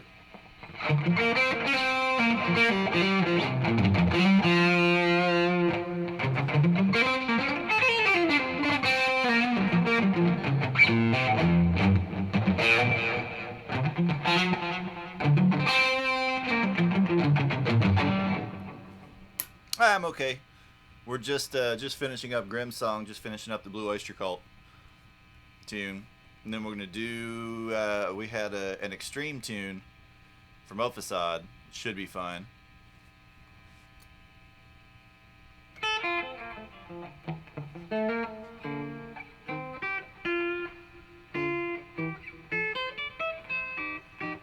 And before that, we did some Icelandic black metal that Death Priest requested, which you'd probably really dig.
If I could get that phrase moving really fast, that'd be super cool.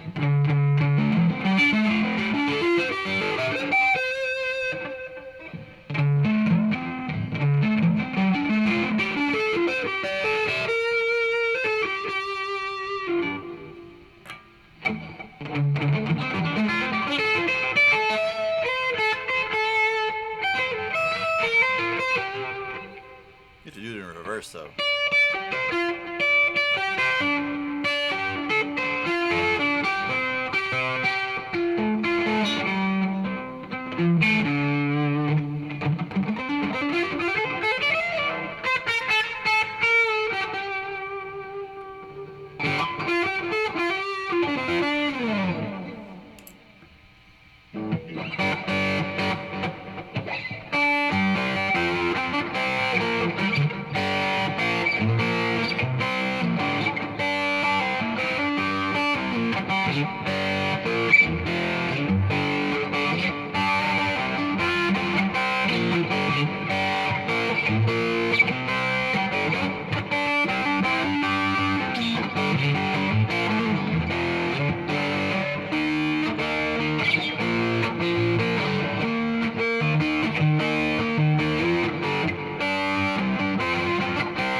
Actually, that's pretty close. That was recorded on a Les Paul, but most of the live versions are with his Pensacer with EMGs. Like this is the EMG Gilmore set with the mid boost That's actually surprisingly close to that tone in the room. A little bit too much high end.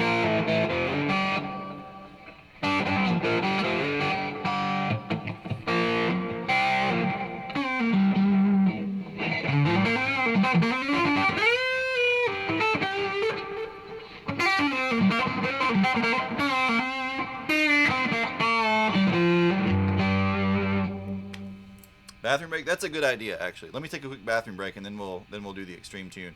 Probably need to grab a different guitar too. Maybe one of the Ibanez or something.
Anything with the Bill Lawrence in the bridge?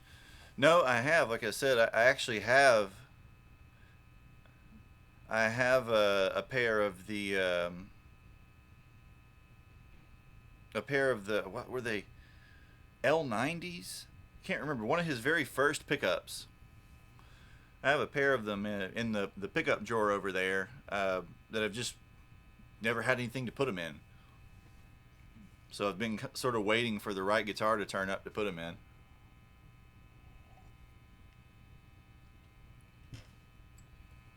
Yeah, I thought I'd get the Parker. My back's starting to get a little bit sore, so I'm going to go with something really light.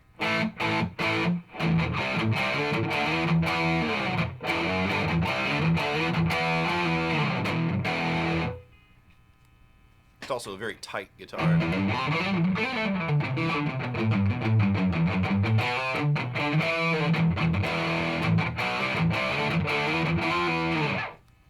Yeah, I'm gonna do one maybe on a Saturday or Sunday afternoon or something where I install the neck pickup in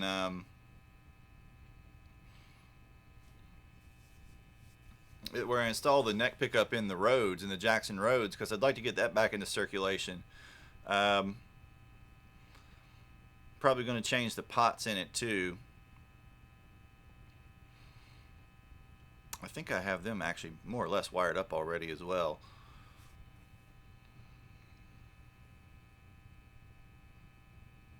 Should do a stream where I install the Lawrence pickups. Well, I don't know what to put them in though. I have a matched pair though, so I wouldn't mismatch them. You know, I have the neck and.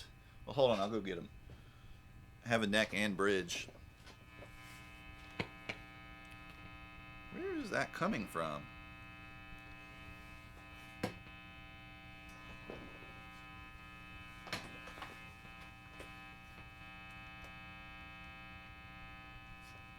That's weird.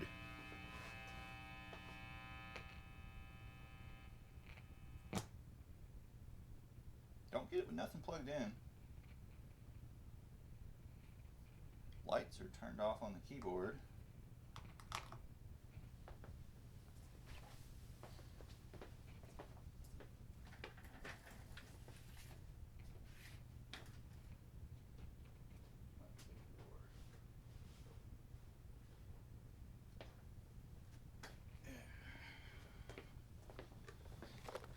Hold on a second, let me do something real quick.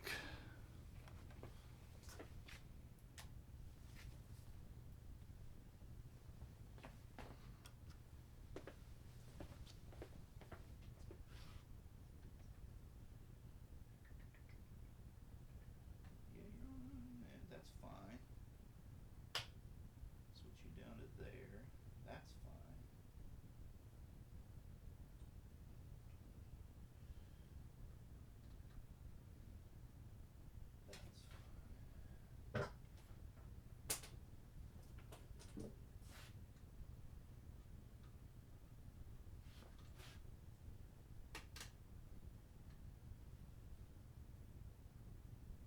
Those look okay.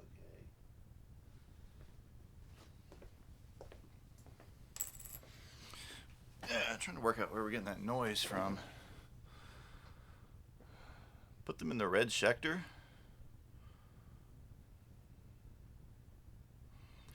But the red Schecter, even though I'm not convinced it's actually it actually is a 100% Schecter, it needs Schecter / Anderson pickups in it, right, to maintain its vibe. But anyway,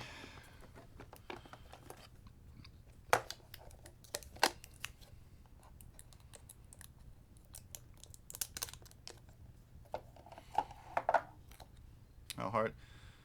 I mean, it's not hard.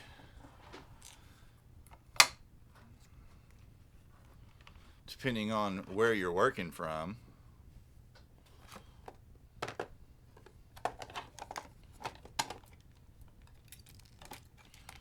so,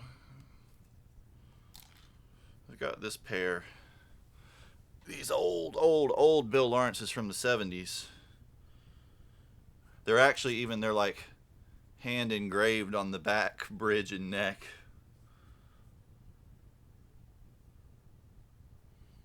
But I said, I think these are I think these are L90s, I believe is the model,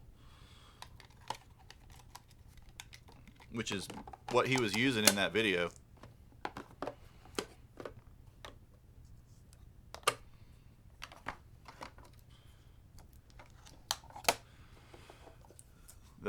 Oh yeah, hold on. What was it you said about the spectrums? Set up on the spectrums.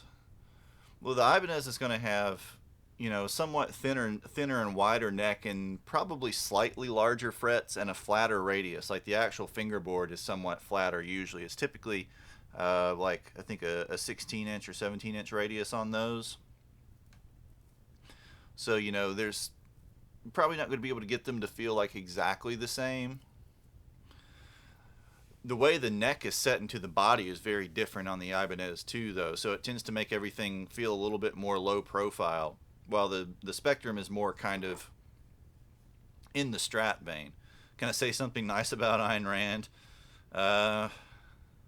No. No, I have nothing nice to say about her at all.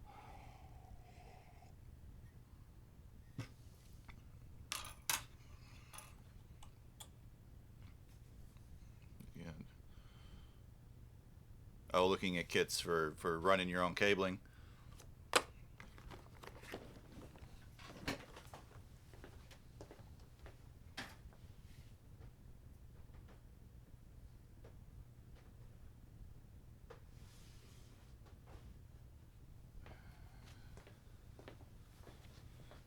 Oh.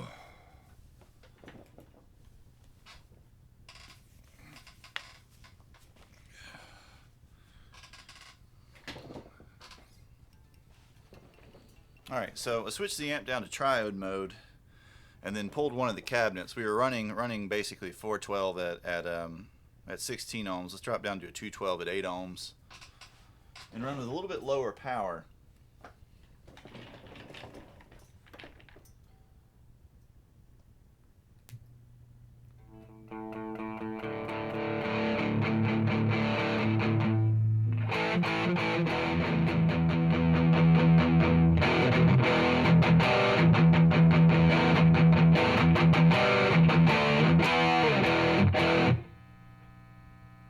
So that hum that's got to be coming from a preamp tube.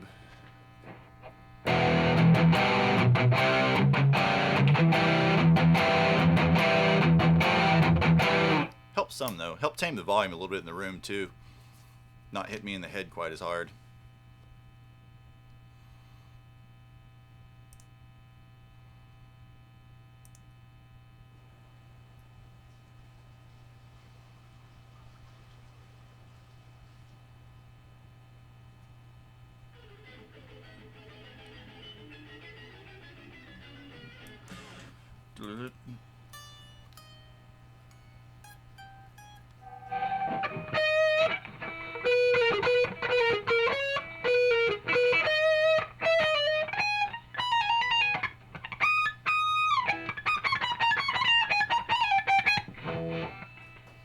So we got a little bit of...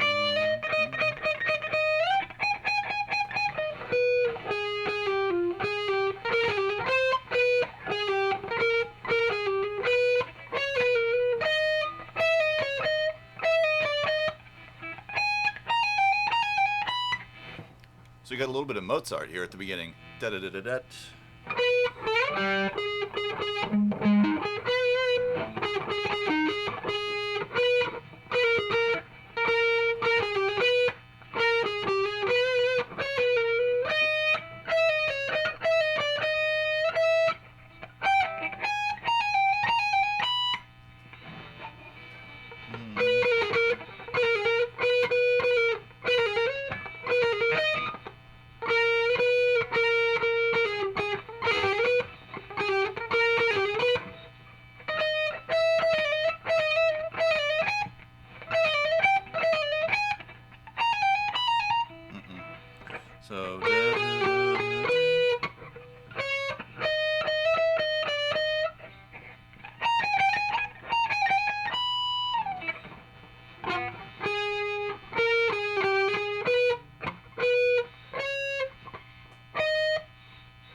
Da da da da da da da da da.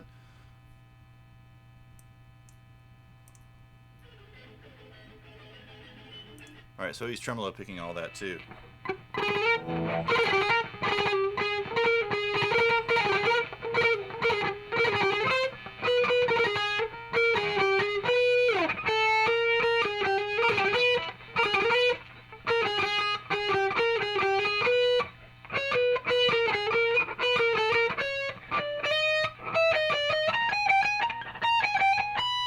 Da da da da da da da da da. So we're using this kind of harmonic minor type sound. Let's open that up in a browser so we can actually slow it down and get all of the notes. Sounds like we're the neck pickup too.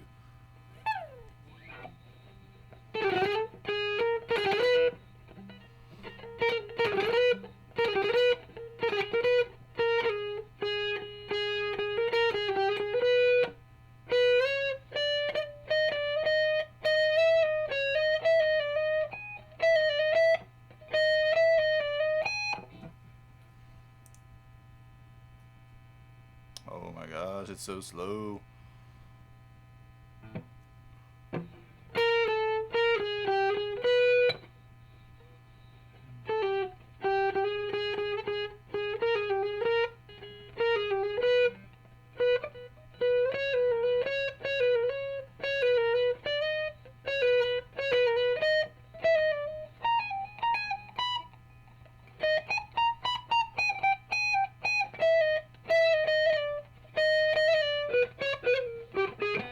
Not quite.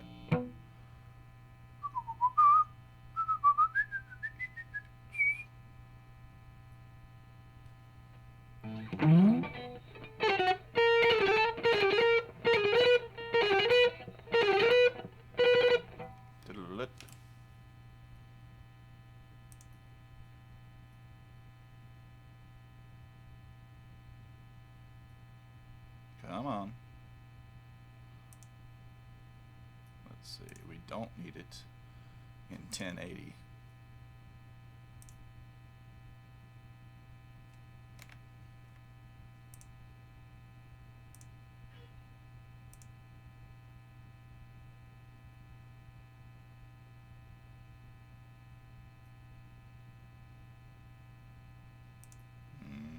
Gonna play?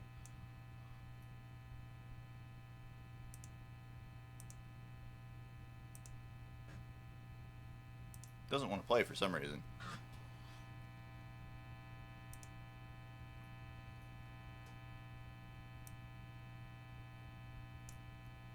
Oh, let's update our title too.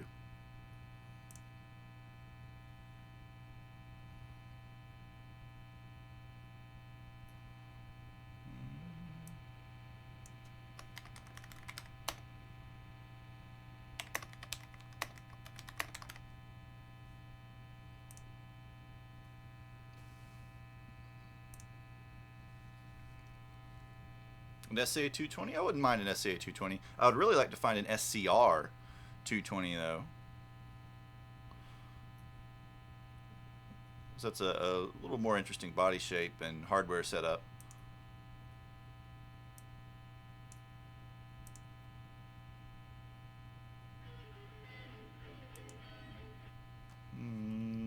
Ba-da-da-da-dun.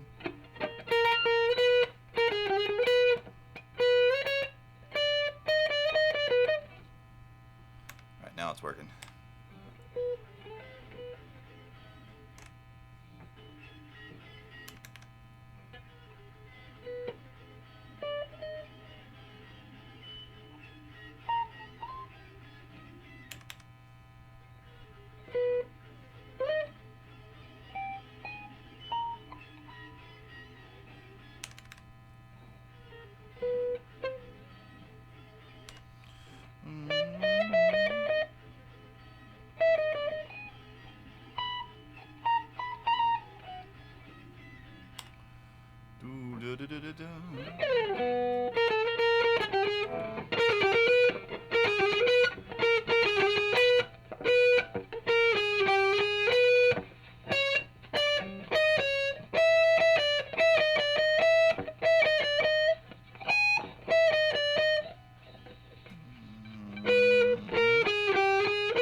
little slide there.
So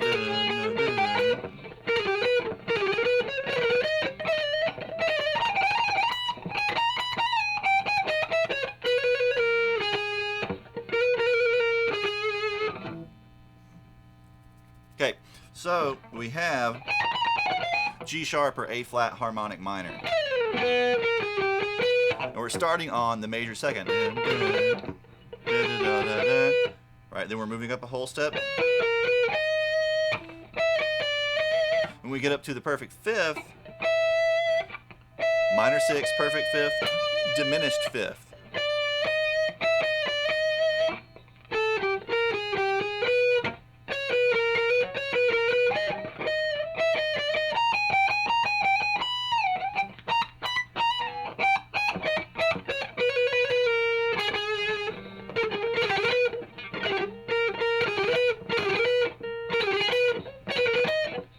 So, trick is going to be figuring out the fingering to actually play that at tempo, because it's freaking fast, and it's all being picked.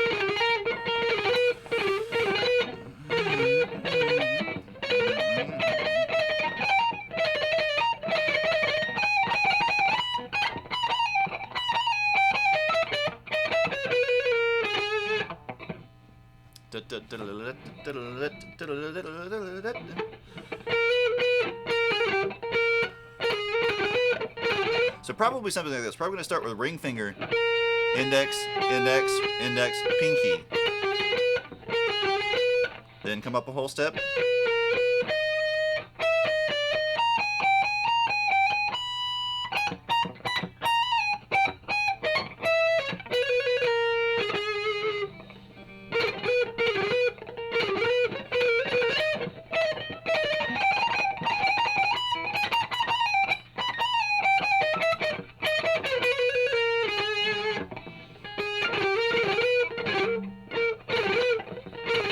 That's actually probably too fast.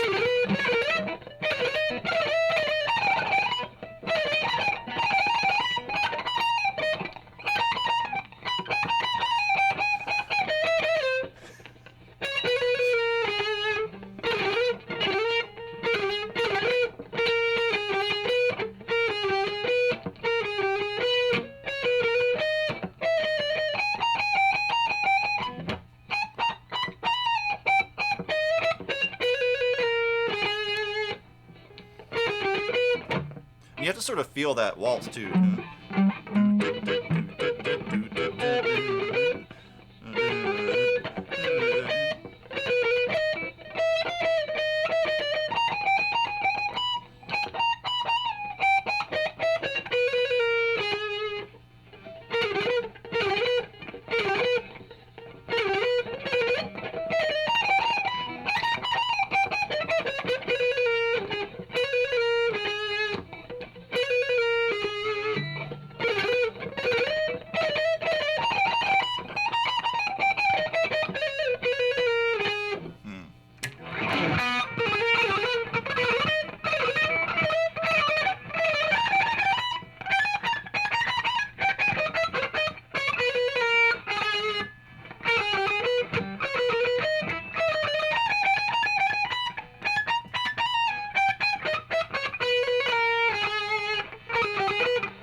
Right, so with something like that, once you work out the notes and start working out the fingering that you're going to use, start off slow.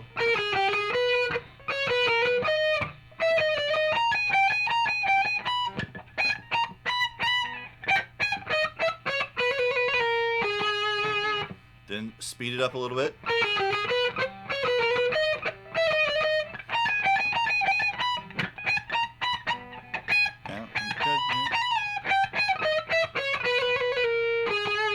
A little bit more. Alright, so I messed up.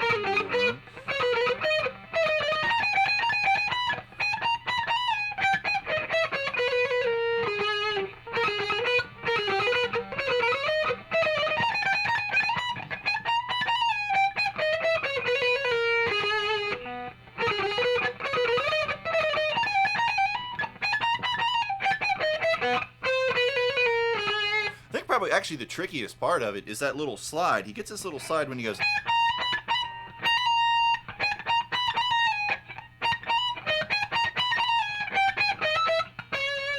And you really, like, don't want to do it. If I do it, it'll be easier to do with my middle finger if I can remember to do it that way.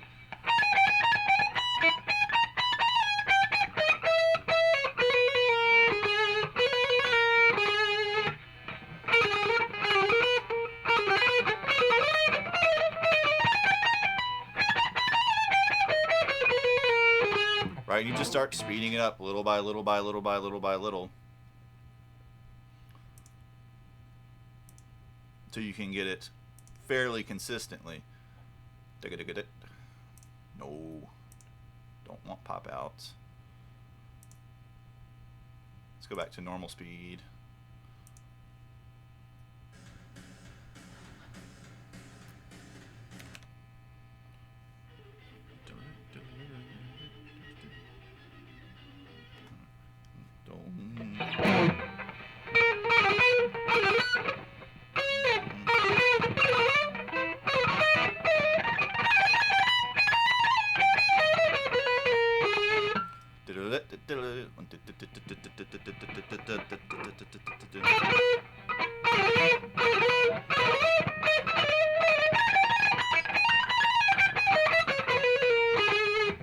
Right, that's pretty close to the actual tempo.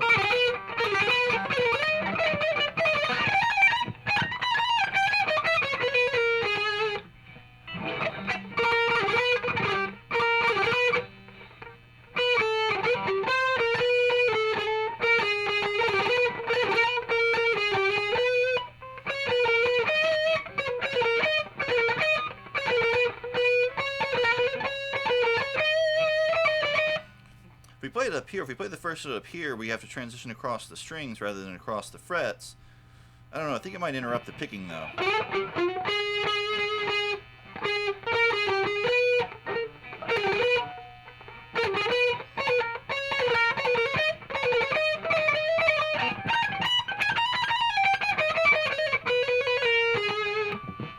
Interesting. Think about which, I'll have to work out which finger I think's better for it, but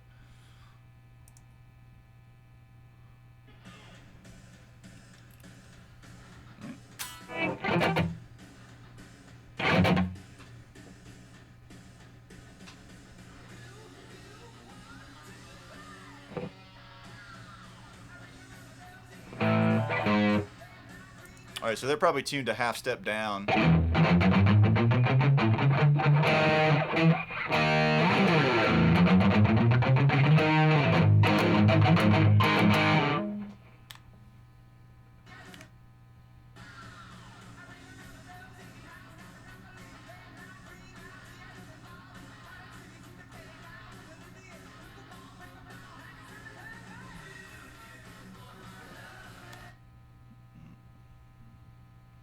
This the melody for this. The melody for this is totally ripping something else off. Hold on. Hold on.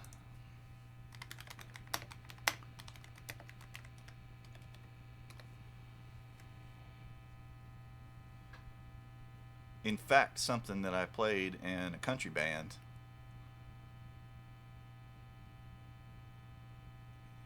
All right, hold on. Let me see if I can find a.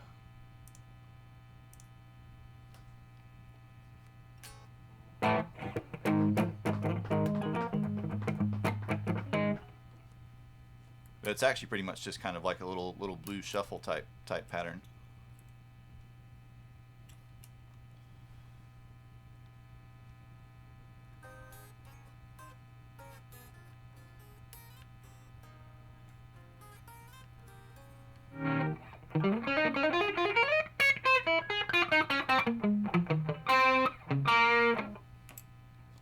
Yeah, I'm actually a bot. I don't know if you guys knew that.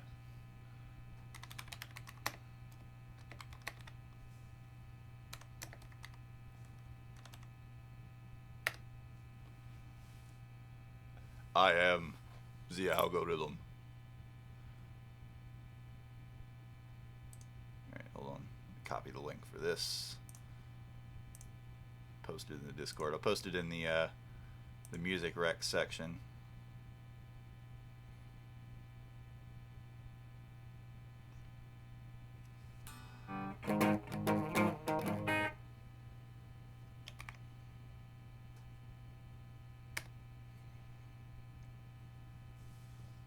Alright, it's a totally different style of song. But go listen to the song I just posted in Music Rex and tell me that they didn't lift the verse from that. All right, let's get back to the tune. It sounds like we've just got this type of thing.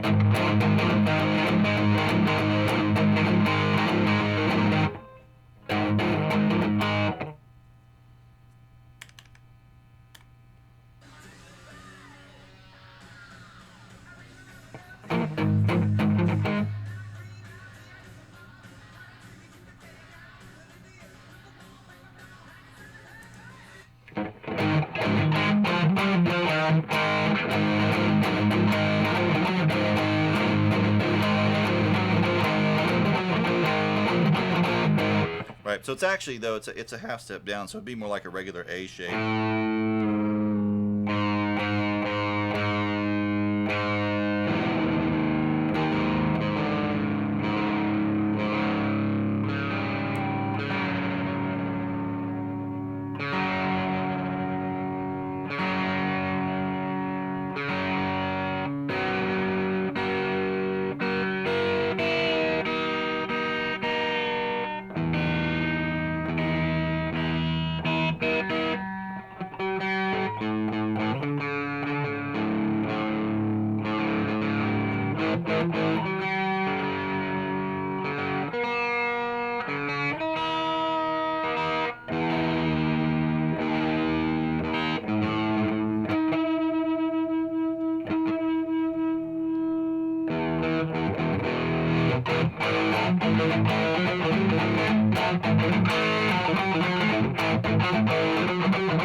Set up a bunch of guitars in different tunings.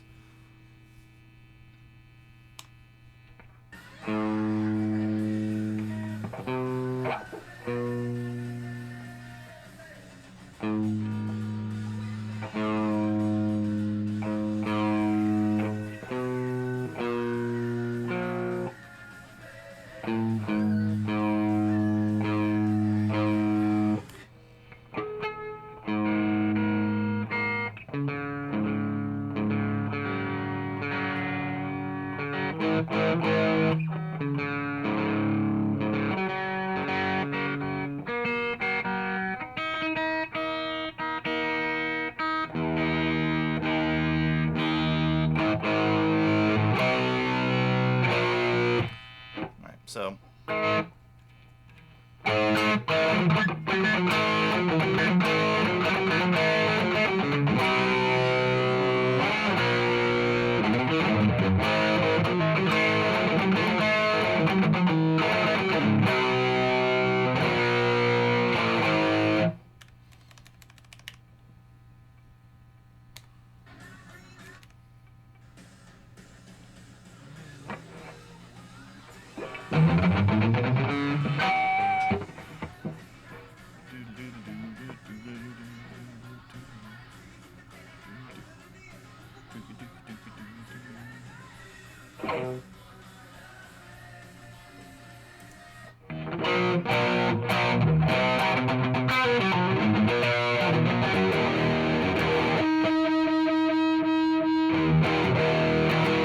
So C, B,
wish I had a bar for this thing.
That's a little bit closer.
I kind of figured the pickups in there would be hotter than he would prefer.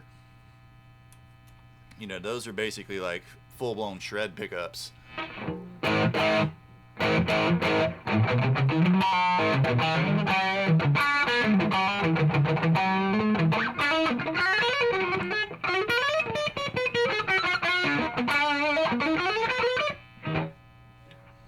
so we got D, a D, A.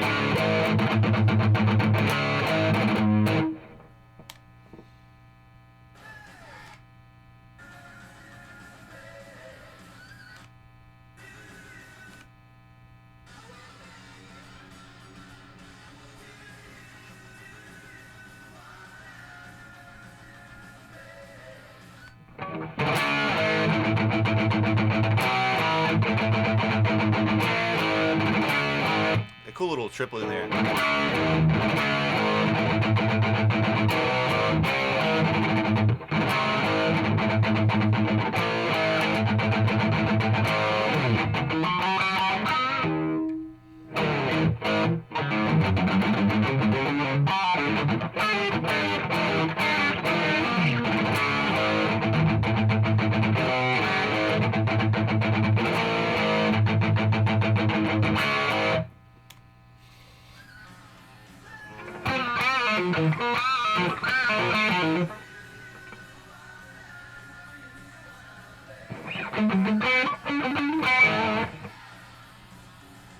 All these fun little fills.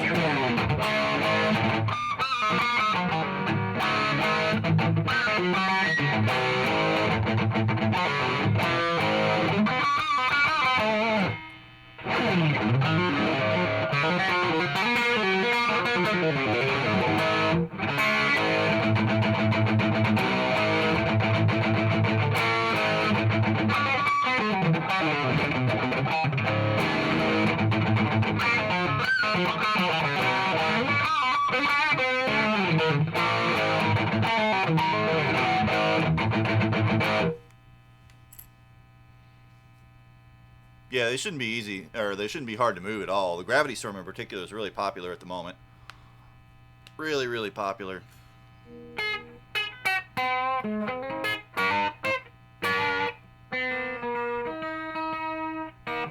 Hey Kaz, how are you? What's going on?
You guys have really good ideas.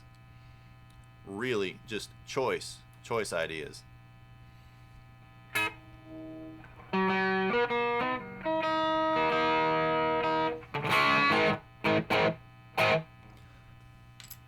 mean, that's going to pull it down. If you go like the path in Air Norton, you're going to be down probably about 2 steps from where you currently are.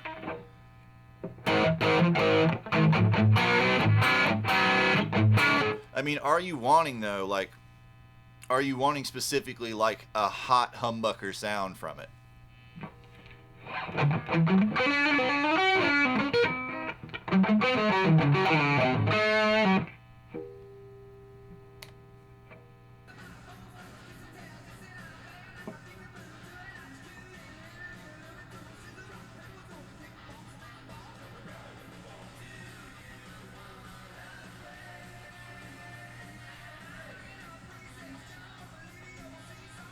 Oh, that's cool.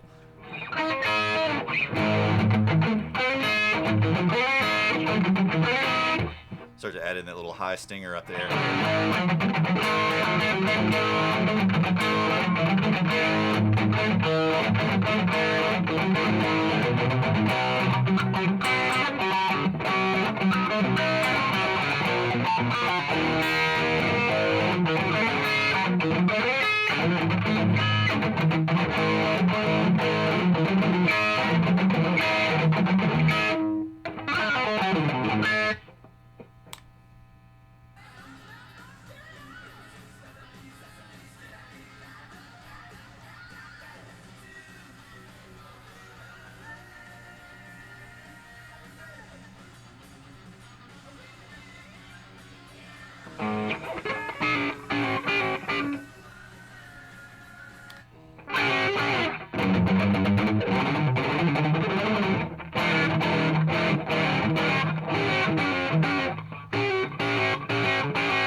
So that's when he starts adding these more kind of like triplet style.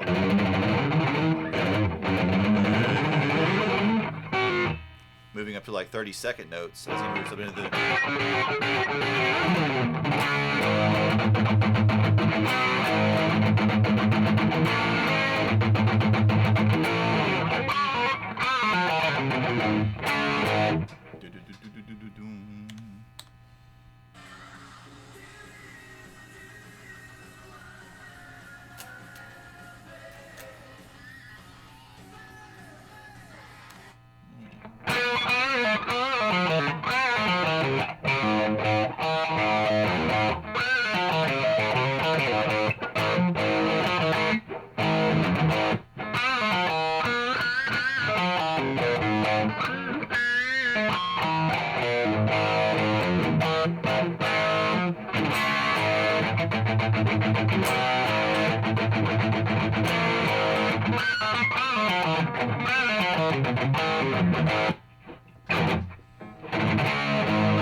Well, I mean, just about everything's going to be hotter than 57 Classics.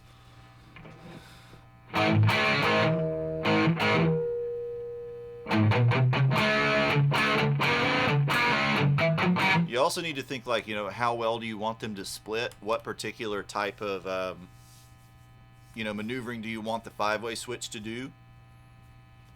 Because if you want, you know, really strong single coil tones, you'll need to go, you know, on the hot side.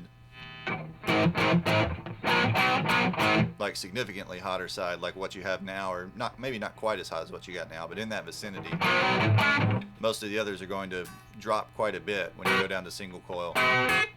Now, if you look at something like Anderson pickups, they tap and do instead of splitting, and they do some really interesting things that way. And you can get them in a wide range of outputs and characters.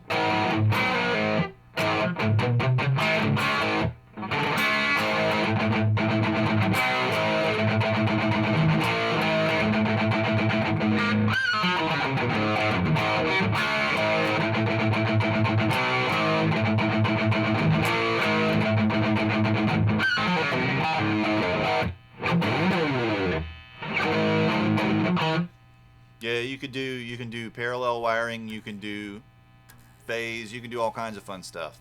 You know, like on my S series, it does neck humbucker, neck single coil, both humbuckers, inside coils, and then bridge humbucker. But, you know, if you kind of have an idea of what you want to do with that, you know, or if you wanted to do splitting on a push-pull or something to that effect, that might kind of push you one way or the other.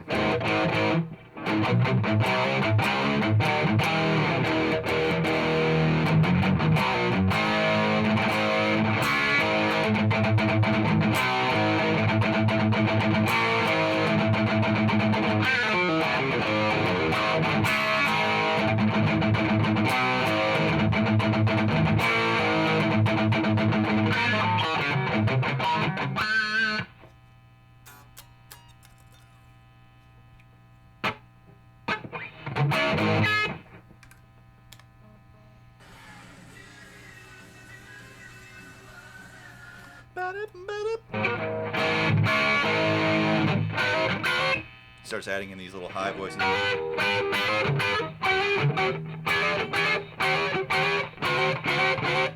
Probably here.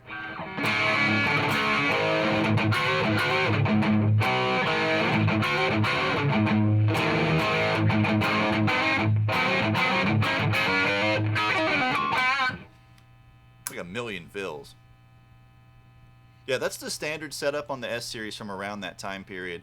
The RGs, on the other hand, tend to do neck humbucker, then neck coils in parallel, then both, then inside coils, and then bridge pickup.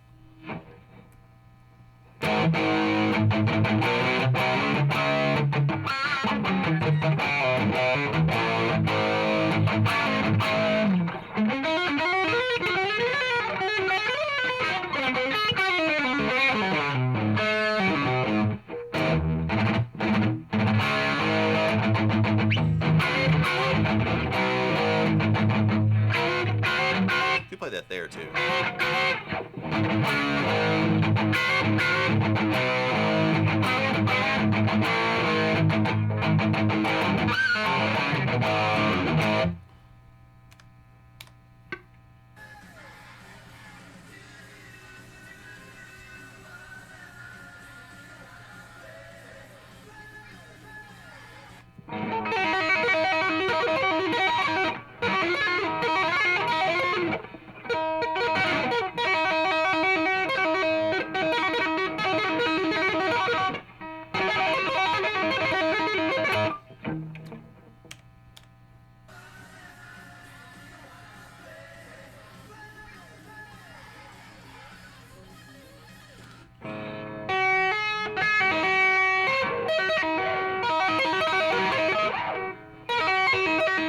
That's a crazy lick.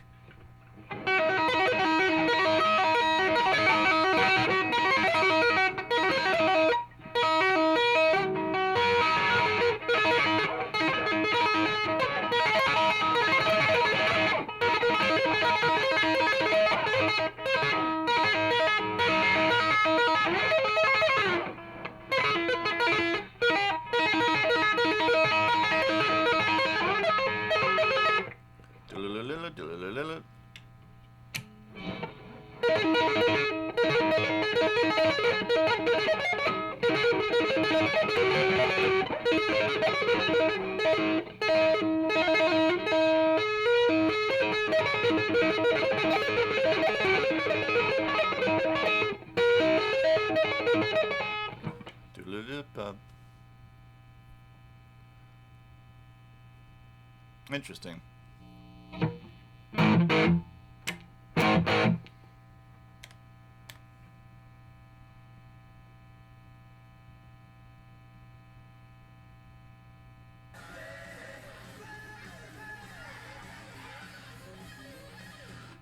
Well, need a wah too. That always makes it.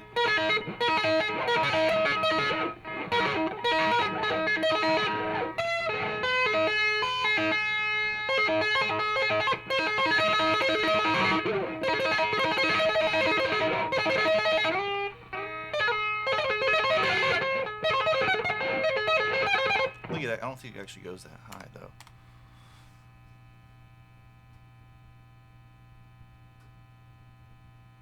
Would you play, please? Please?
So I think that's something to the effect of...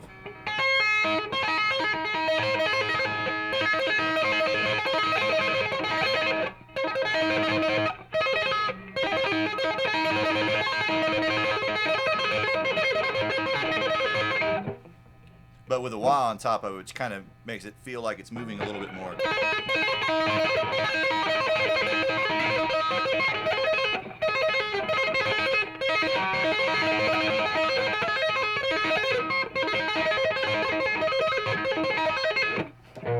Which is pretty crazy.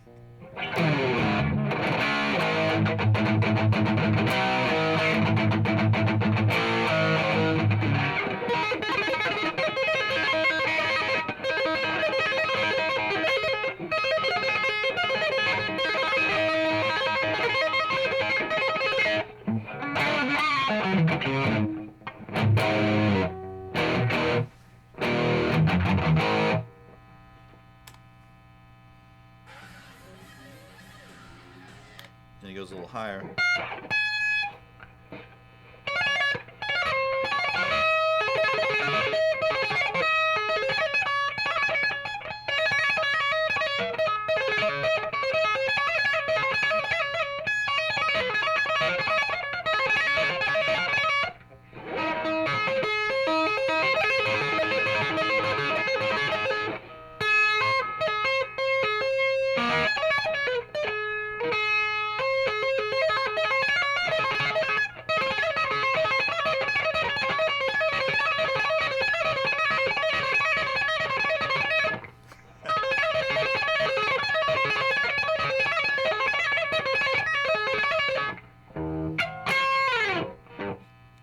It's pretty crazy. It's pretty interesting the way they kind of overlap with each other.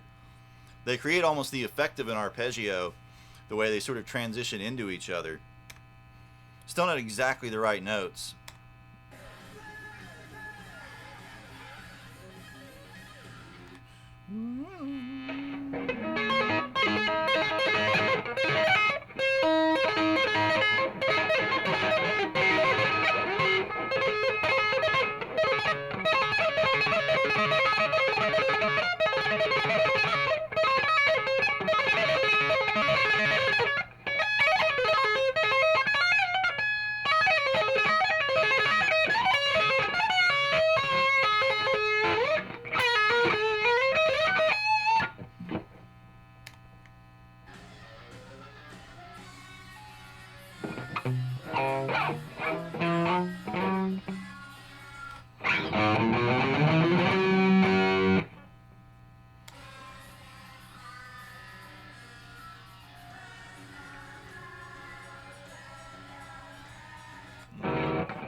So you get that sort of Beatlesy walk down.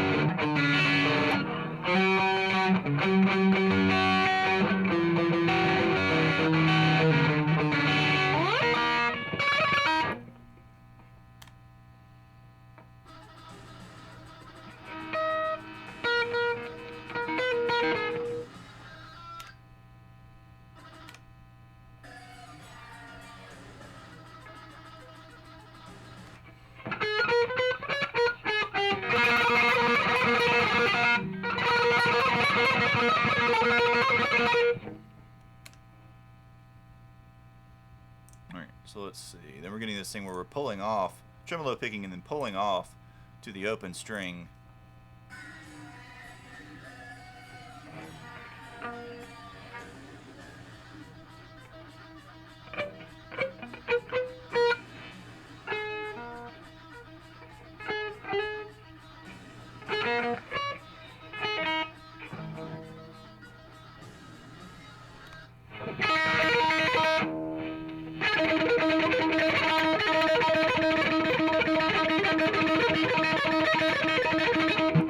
Sounds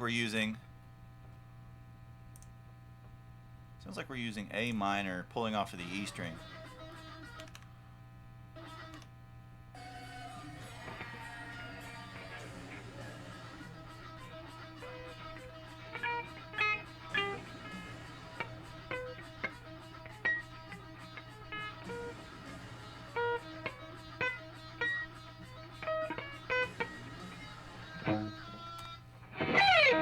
Yeah, dear Prudence.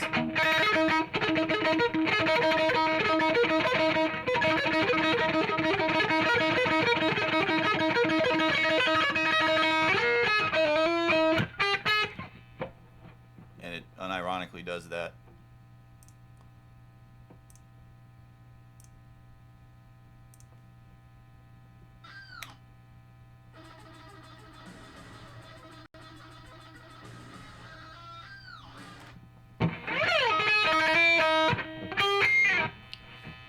That's where we need the fourth again.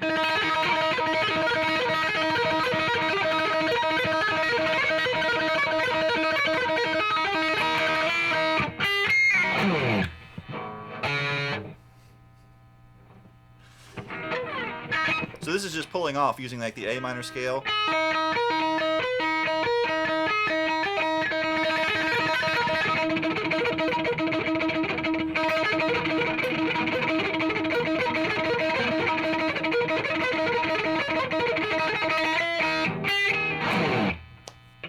All right, Keep, thanks for hanging out. We're going to wrap it up in a couple minutes anyway.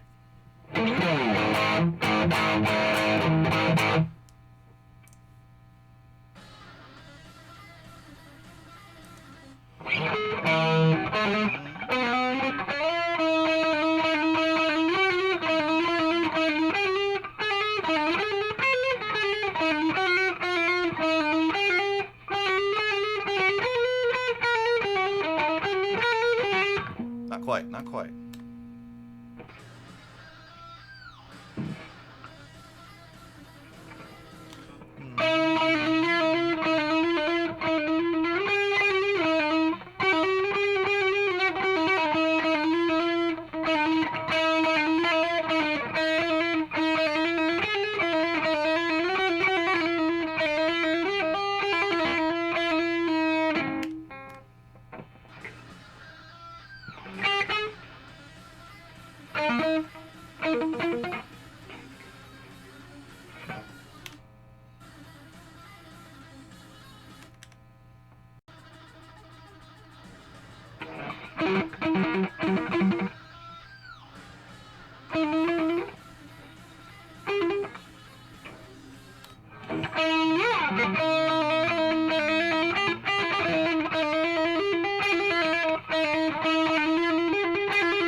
It's hard to do all palm muted, man. That whole thing is like...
little arpeggio sequence. We start moving through.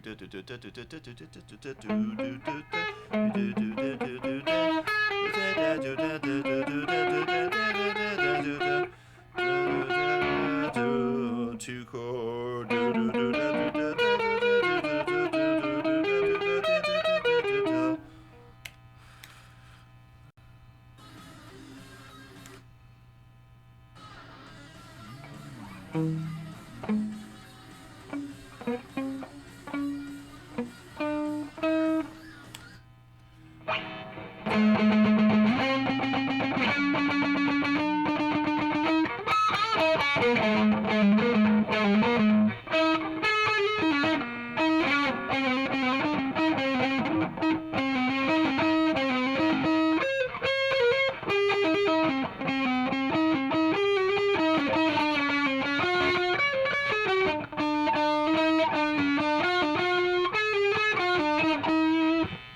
Right, so the harmony right there, that's a very kind of very classical sort of harmony again. We have the 5, then the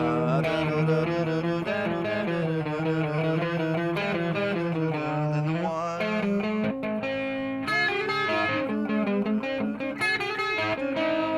then the 3,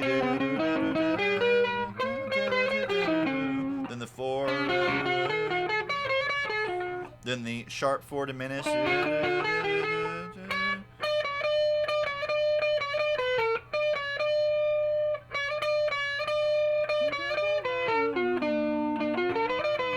Then the 5.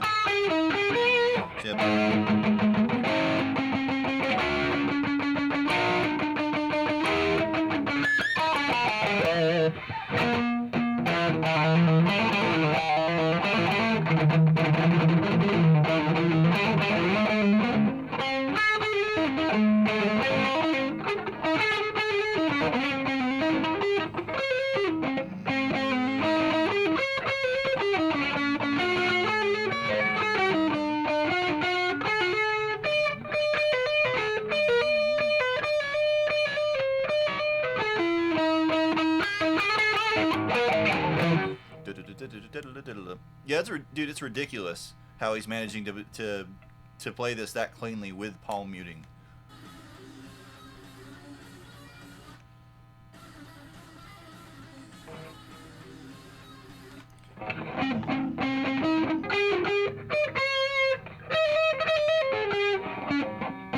So it sounds like he's making his way up.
No, what?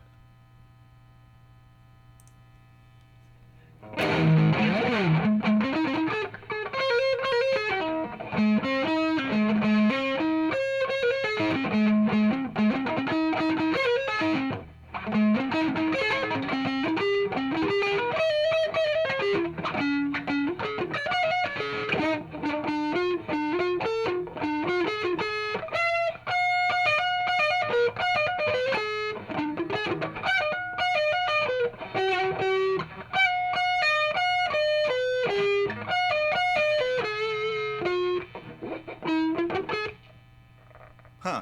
I don't have that. I've got like no notification or anything over here. It does say though that the stream is only like a minute and something long though. So it must have been like super fast.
I kind of feel like we're moving through these sorts of fingerings rather than these. Kind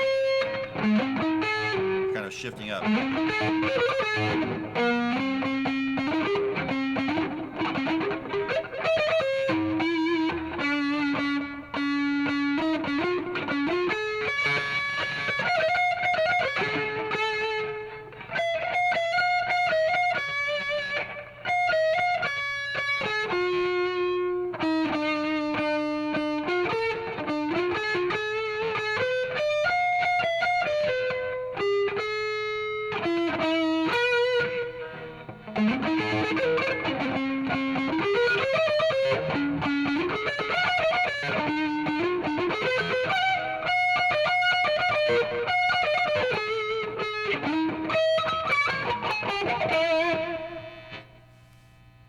A Schecter Telly with dual humbuckers. I mean, I have a Schecter Telly with dual humbuckers.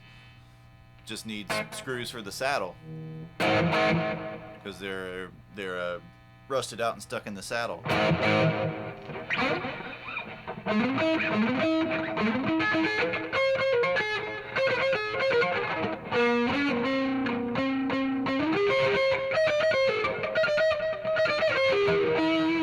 Remember the red one?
I'll find something eventually, don't worry.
kind of late.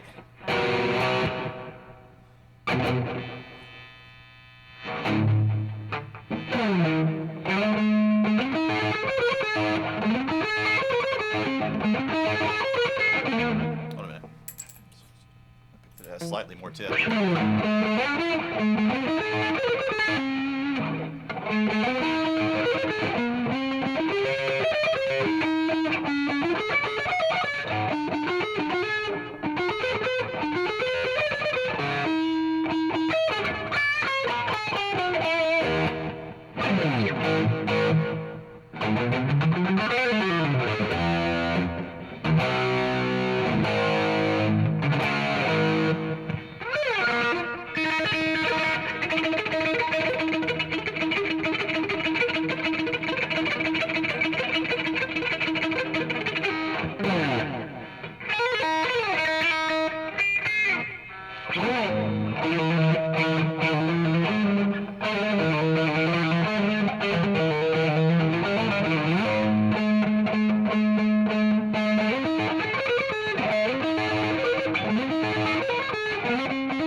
Getting better, getting better.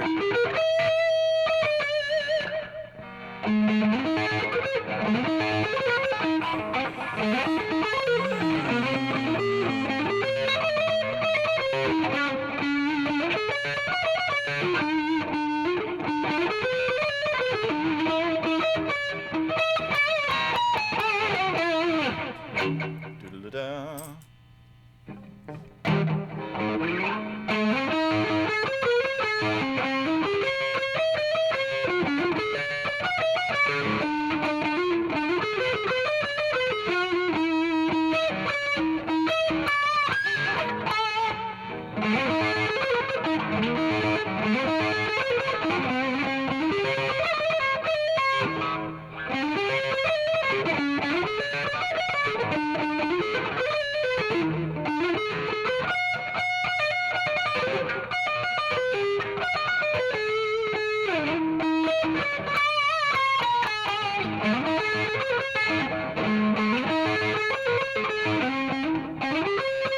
It's supposed to get really hard to sort of get my pinky in up here.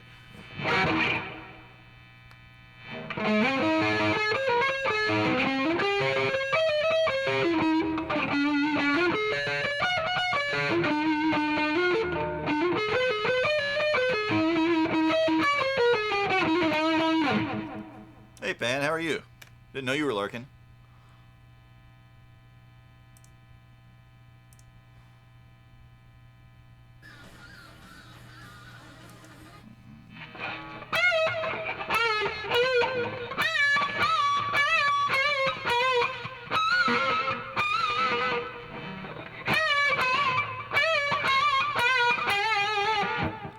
Alright, so we come down on that E when we get up.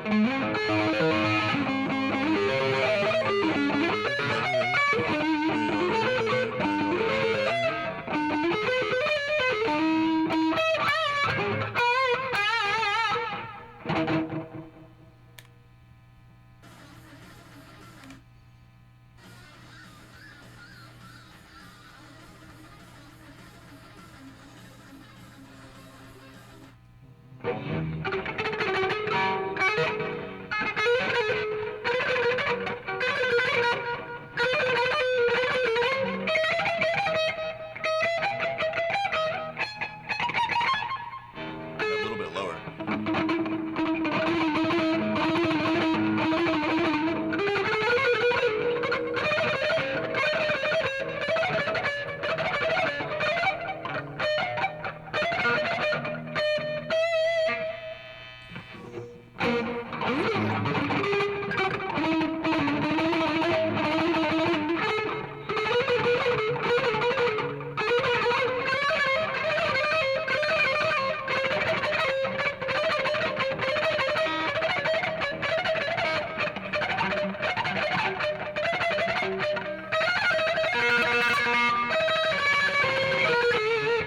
So you move with the same chords essentially, but with just a different kind of picking pattern rather than playing this little arpeggio. Wee baby, dude. Where have you been? Welcome back, and thanks so much for subbing, man. Haven't seen you in like 2 or 3 months, probably, right? I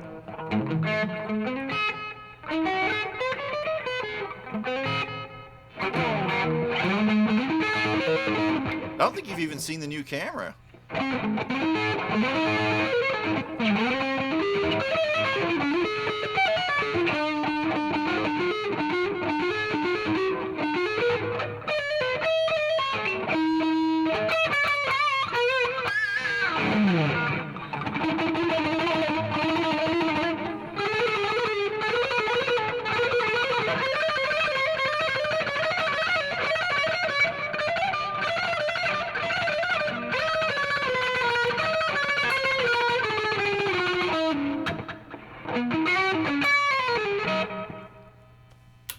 Just been lurking?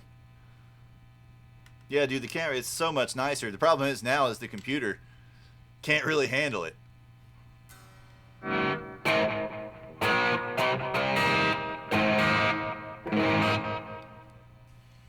Imagine being as good as Nuno than playing Washburn. Well, so the Washburns he played are not like the Washburns that you play.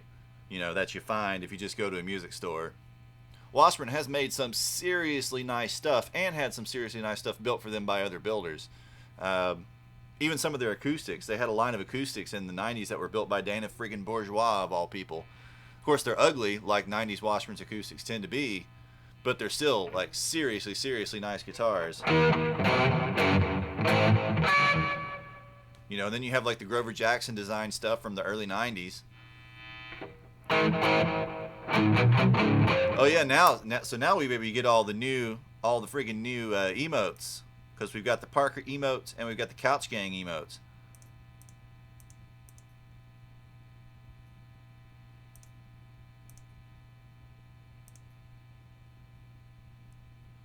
So we still got one more we got to figure out. Don't know what to do for the last one yet.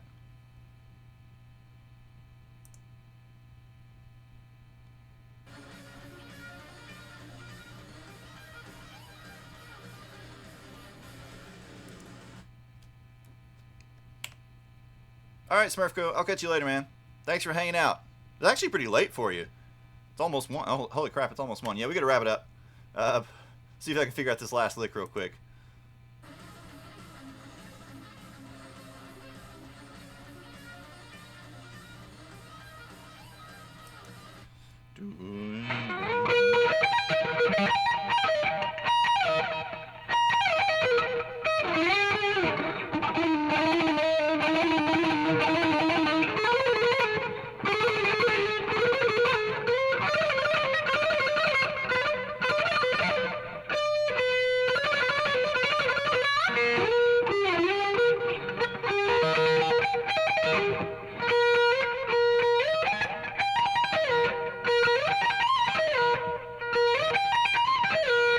Type of E arpeggio.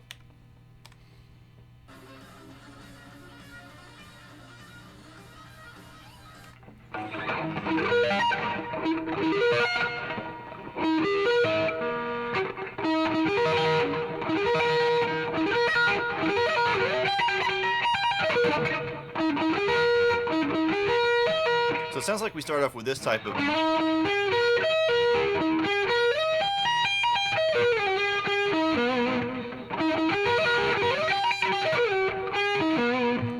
sort of like sweepy type lick.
Pretty close.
All the way down to the low E.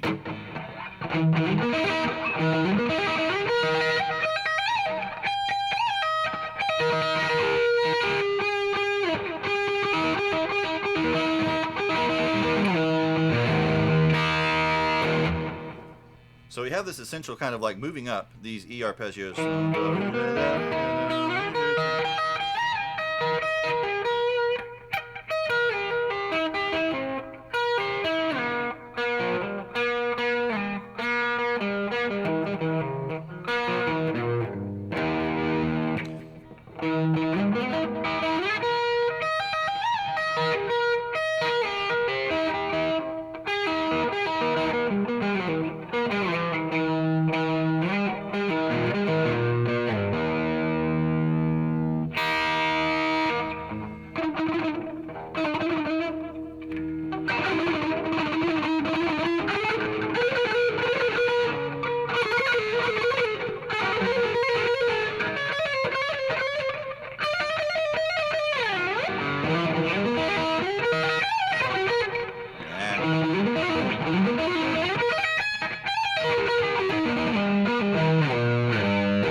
Yeah, it's time to wrap it up. Hit 1 a.m., but I wanted to figure out that last little sweep. But thanks so much, everybody. We've gone like super late for a Monday, and we've done some pretty chopsy stuff. Worked on some pretty crazy stuff. There's actually still a little bit more to do. But you know when a tune starts out with... That's actually too fast.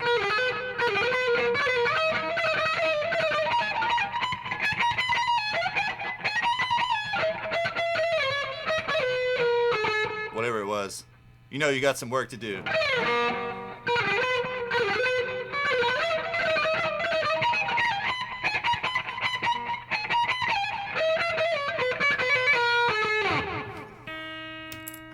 Oh man, gotta watch the live solo. I'm sure it's crazy. I mean, I've seen him play enough to know that it's friggin' nuts. It's bound to be friggin' nuts. But thank you guys all for hanging out so much. Thanks, Wee Baby and Casey Jolly for resubbing. That's pretty amazing. And thanks to those random guys that showed up. One of them followed. I don't know if he's unfollowed yet or not, who are trying to sucker me into watching their video, whatever that happens to be. But I'm gonna wrap it up. We'll be back Wednesday with something. I don't know what Wednesday we're supposed to be doing next.